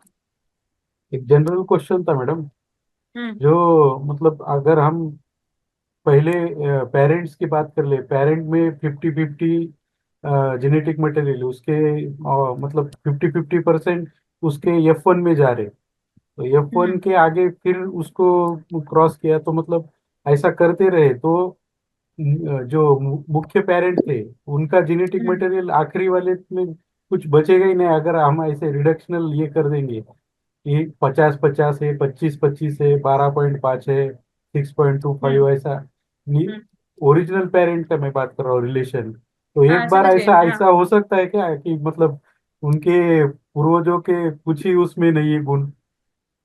हाँ, हो सकता है ना, क्यों नहीं हो सकता? If sufficient मतलब generations एक have passed, it could happen that you might lose the original genetic material. Actually, you're not losing the material. Okay, वो genes pass on होते हैं, वो जो combination of genes होता है वो lose कर जाते हो, तो उसका जो significance है वो breeding में आता है। जो हम ब्रीडिंग में पढ़ेंगे, मेटिंग सिस्टम्स में, जो आप बोल रहे हो 50%, 25%, 12.5%, आई डोंट नो आपने पहले लेक्चर्स देखे मेरे कि नहीं, बट सिलेक्शन में, ब्रीडिंग में ये कॉन्सेप्ट आएगा, तो हम उसको वहीं पे पढ़ेंगे, ठीक है।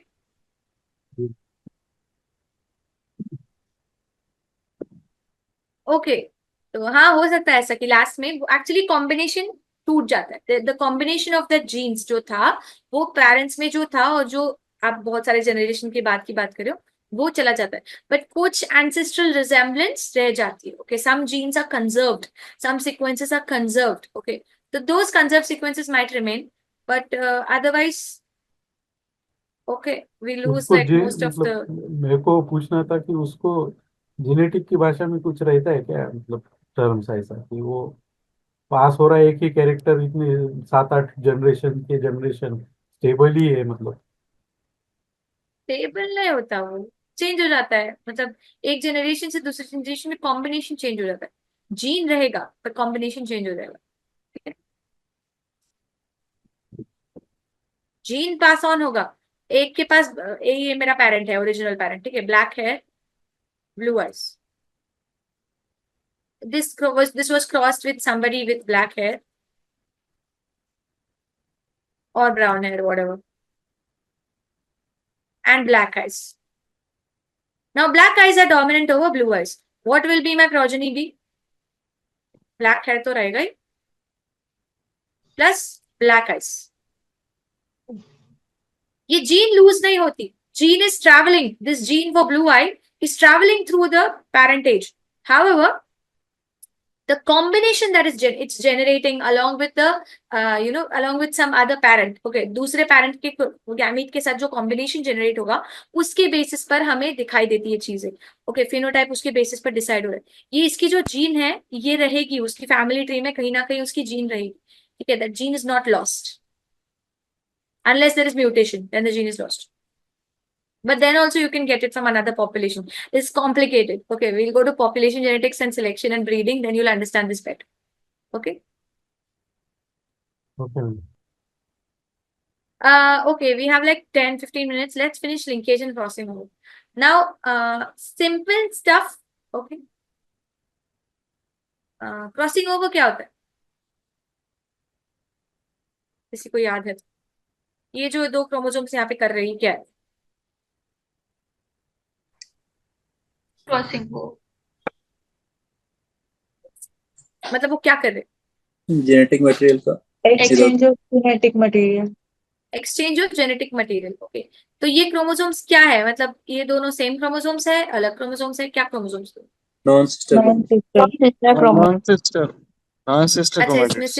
इसमें से सिस्टर क्रोमैटिड कौन सा है, नॉन सिस्टर कौन सा है, बोल दो। ये नंबर 1 2 3 4, इसमें से सिस्टर क्रोमैटिड्स की पेयर कौन सी है, पॉइंटेड आउट टू 1 2 3 4 2 1 2 and 3 4 3 और 4 1 2 and 1 3 and 4 2 are and sister chromatids, hmm, okay, which ones are non sister? 2 and 3 and 2 4 1 4 समझ गई, 2 आपको and समझ आ 2। गया, ये मुझे समझ आ गया। अब मेरे को बताओ, ये ये ये अ, ये इस क्रोमोसोम्स को हम क्या बोलेंगे, कौन से टाइप के क्रोमोसोम्स है? क्या ये 21st क्रोमोसोम और 25th क्रोमोसोम साथ में आके ये मिलाप कर रहे, भरत नहीं। मिलाप? नहीं, नहीं, एक ही होमोलोगस होगा, क्या है? होमोलोगस। होमोलोगस ये होमोलॉगस क्रोमोसोम्स है, इसका मतलब क्या? एक ही इसका है। 73%. ये किससे आया है? मेल से एक फीमेल से। ओके, एक मेल से आया है, एक फीमेल से आया, एक मेल पेरेंट से आया, एक फीमेल पेरेंट से आया, मतलब एक इसकी मॉम से आया, एक इसकी डैड से आया। अब ये मियोसिस कर रहे हैं, ठीक है, मियोसिस के अंदर, मियोसिस 1 में प्रोफेज 1 के अंदर, okay, meiosis 1, what are the stages of cell division? Prophase, metaphase, anaphase and telophase, okay, PMAT. अब मियोसिस में 2 डिविजन होते हैं, मियोसिस 1 एंड मियोसिस 2। मियोसिस 1 के अंदर प्रोफेज 1 में there is a pachytene stage, okay, leptotene, zygotene, pachytene, yes.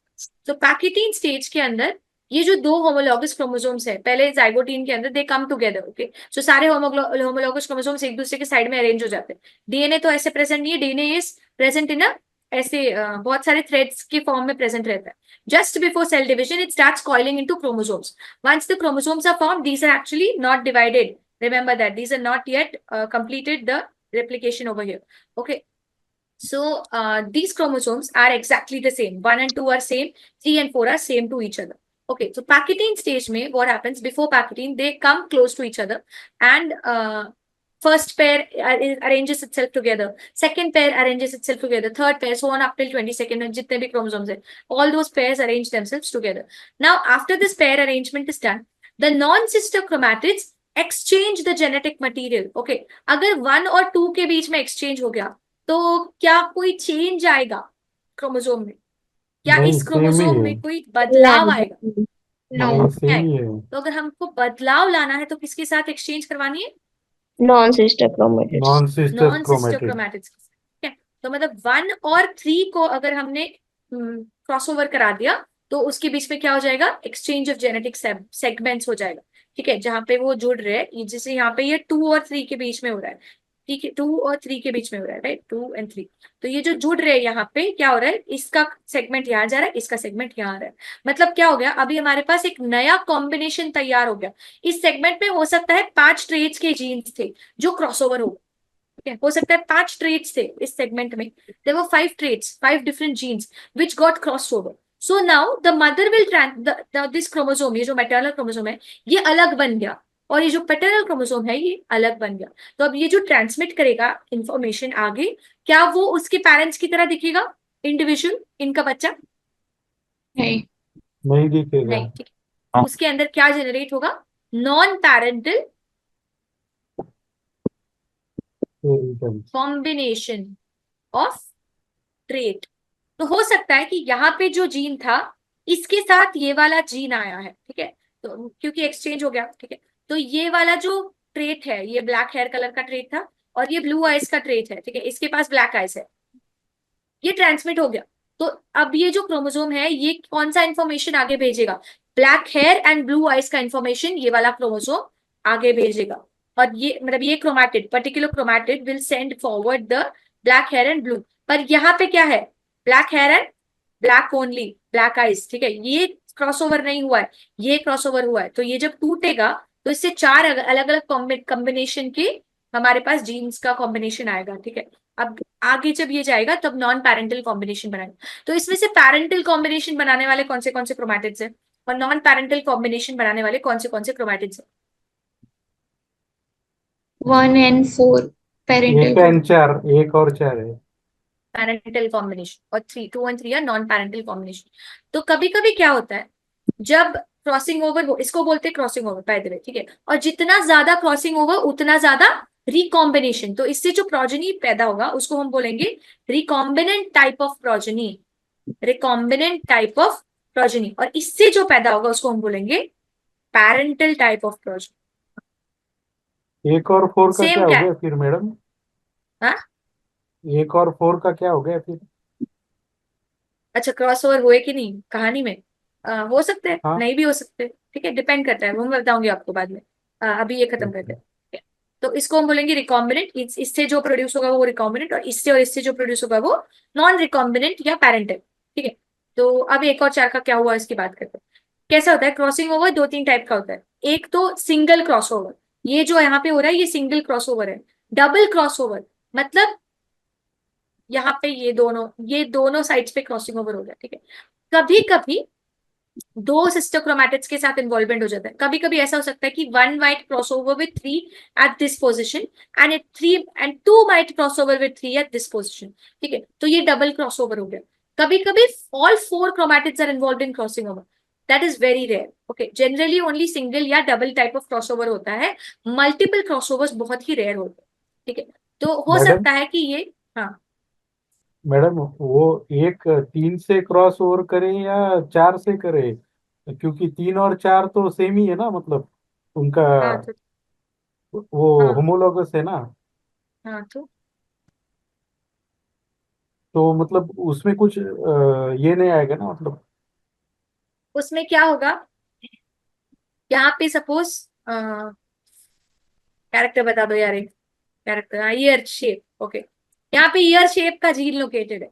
ठीक है, तो ये जो इंडिविजुअल प्रोड्यूस होगा इसमें कॉम्बिनेशन क्या बनेगा, ईयर शेप चेंज हो जाएगा, ये 3 का ईयर शेप ले लेगा, ब्लैक हेयर ब्लैक आइज, इस इंडिविजुअल के पास क्या है, मैटरनल ईयर शेप है, ब्लैक हेयर है और ब्लू आइज है, ठीक है, तो ये जो कॉम्बिनेशन ऑफ जी ट्रेट्स है ये चेंज होता है क्रॉसिंग ओवर से, गॉट इट, जी ये चेंज हो जाएगा, तो वो होता है सिंगल क्रॉसओवर, डबल क्रॉसओवर या मल्टीपल क्रॉसओवर, ठीक है, पर मल्टीपल बहुत ही रेयर होता है, सिंगल या डबल ही ज्यादातर देखा जाता है। अब इसको बोलते हैं क्रॉसिंग ओवर। अब इसका बराबर उल्टा है लिंकेज, जब क्रॉसिंग ओवर नहीं होता दो जीन्स के बीच में तो उसको लिंकेज बोलते हैं। Suppose 2 genes are located over here, ठीक है, और this is capital B and A and B genes है, और इसके ऊपर ए और बी जीन्स है, तो अगर ये जाएंगे तो ये पूरा सेगमेंट ट्रांसफर होगा, ठीक है, क्योंकि ये दोनों एक दूसरे के बहुत ही पास लोकेटेड है, तो अगर शिफ्टिंग हो रहा है, अगर क्रॉसओवर हो रहा है तो ये पूरा सेगमेंट क्रॉसओवर हो जाएगा। ए और बी के बीच में ये टूट के क्रॉसओवर नहीं होगा, ऐसे नहीं बनेगा, ठीक है, ऐसे नहीं बनेगा, बन ही नहीं सकता, क्योंकि दोनों के बीच में क्या है, अंतर बहुत कम है, फिजिकली अंतर बहुत कम है दोनों के बीच में, तो अगर ट्रांसफर होना है जीन्स का तो दोनों साथ में जाएंगे या तो नहीं जाएंगे, ठीक है, तो जब ये होता है तब उसको बोलते हैं लिंकेज, ठीक है, तो this is not independent assortment. Independent assortment क्या कहता है कि ये कॉम्बिनेशन बनने का पूरा चांस है, पर अगर लिंकेज हो रहा है दोनों के बीच में, अगर दोनों बहुत ही क्लोज लोकेटेड है एक दूसरे से, तो उसमें क्या है, लिंकेज हो रहा है, तो उस केस में कोई इंडिपेंडेंट असॉर्टमेंट नहीं हो रहा, तो उसमें क्या है, उसकी वजह से क्या होगा, क्या रिकॉम्बिनेशन होगा या नहीं होगा, नहीं होगा recombination. there is no recombinant type of progeny produced in linkage, parental types only, ठीक है, तो that is what you mean by linkage, वो ठीक है, जस्ट रिप्लेस हो रहा है क्या मैडम? बस रिप्लेस हो रहा है, राइट, बस रिप्लेस हो रहा है, कॉम्बिनेशन ब्रेक नहीं होगा, ये जो बी और ए का कॉम्बिनेशन है ये नहीं टूटेगा, ठीक है, कैपिटल बी हमेशा कैपिटल ए के साथ ही जाएगा, स्मॉल ए हमेशा स्मॉल बी के साथ ही जाएगा, ठीक है, समझ में आया, क्लियर, एवरीबडी क्लियर,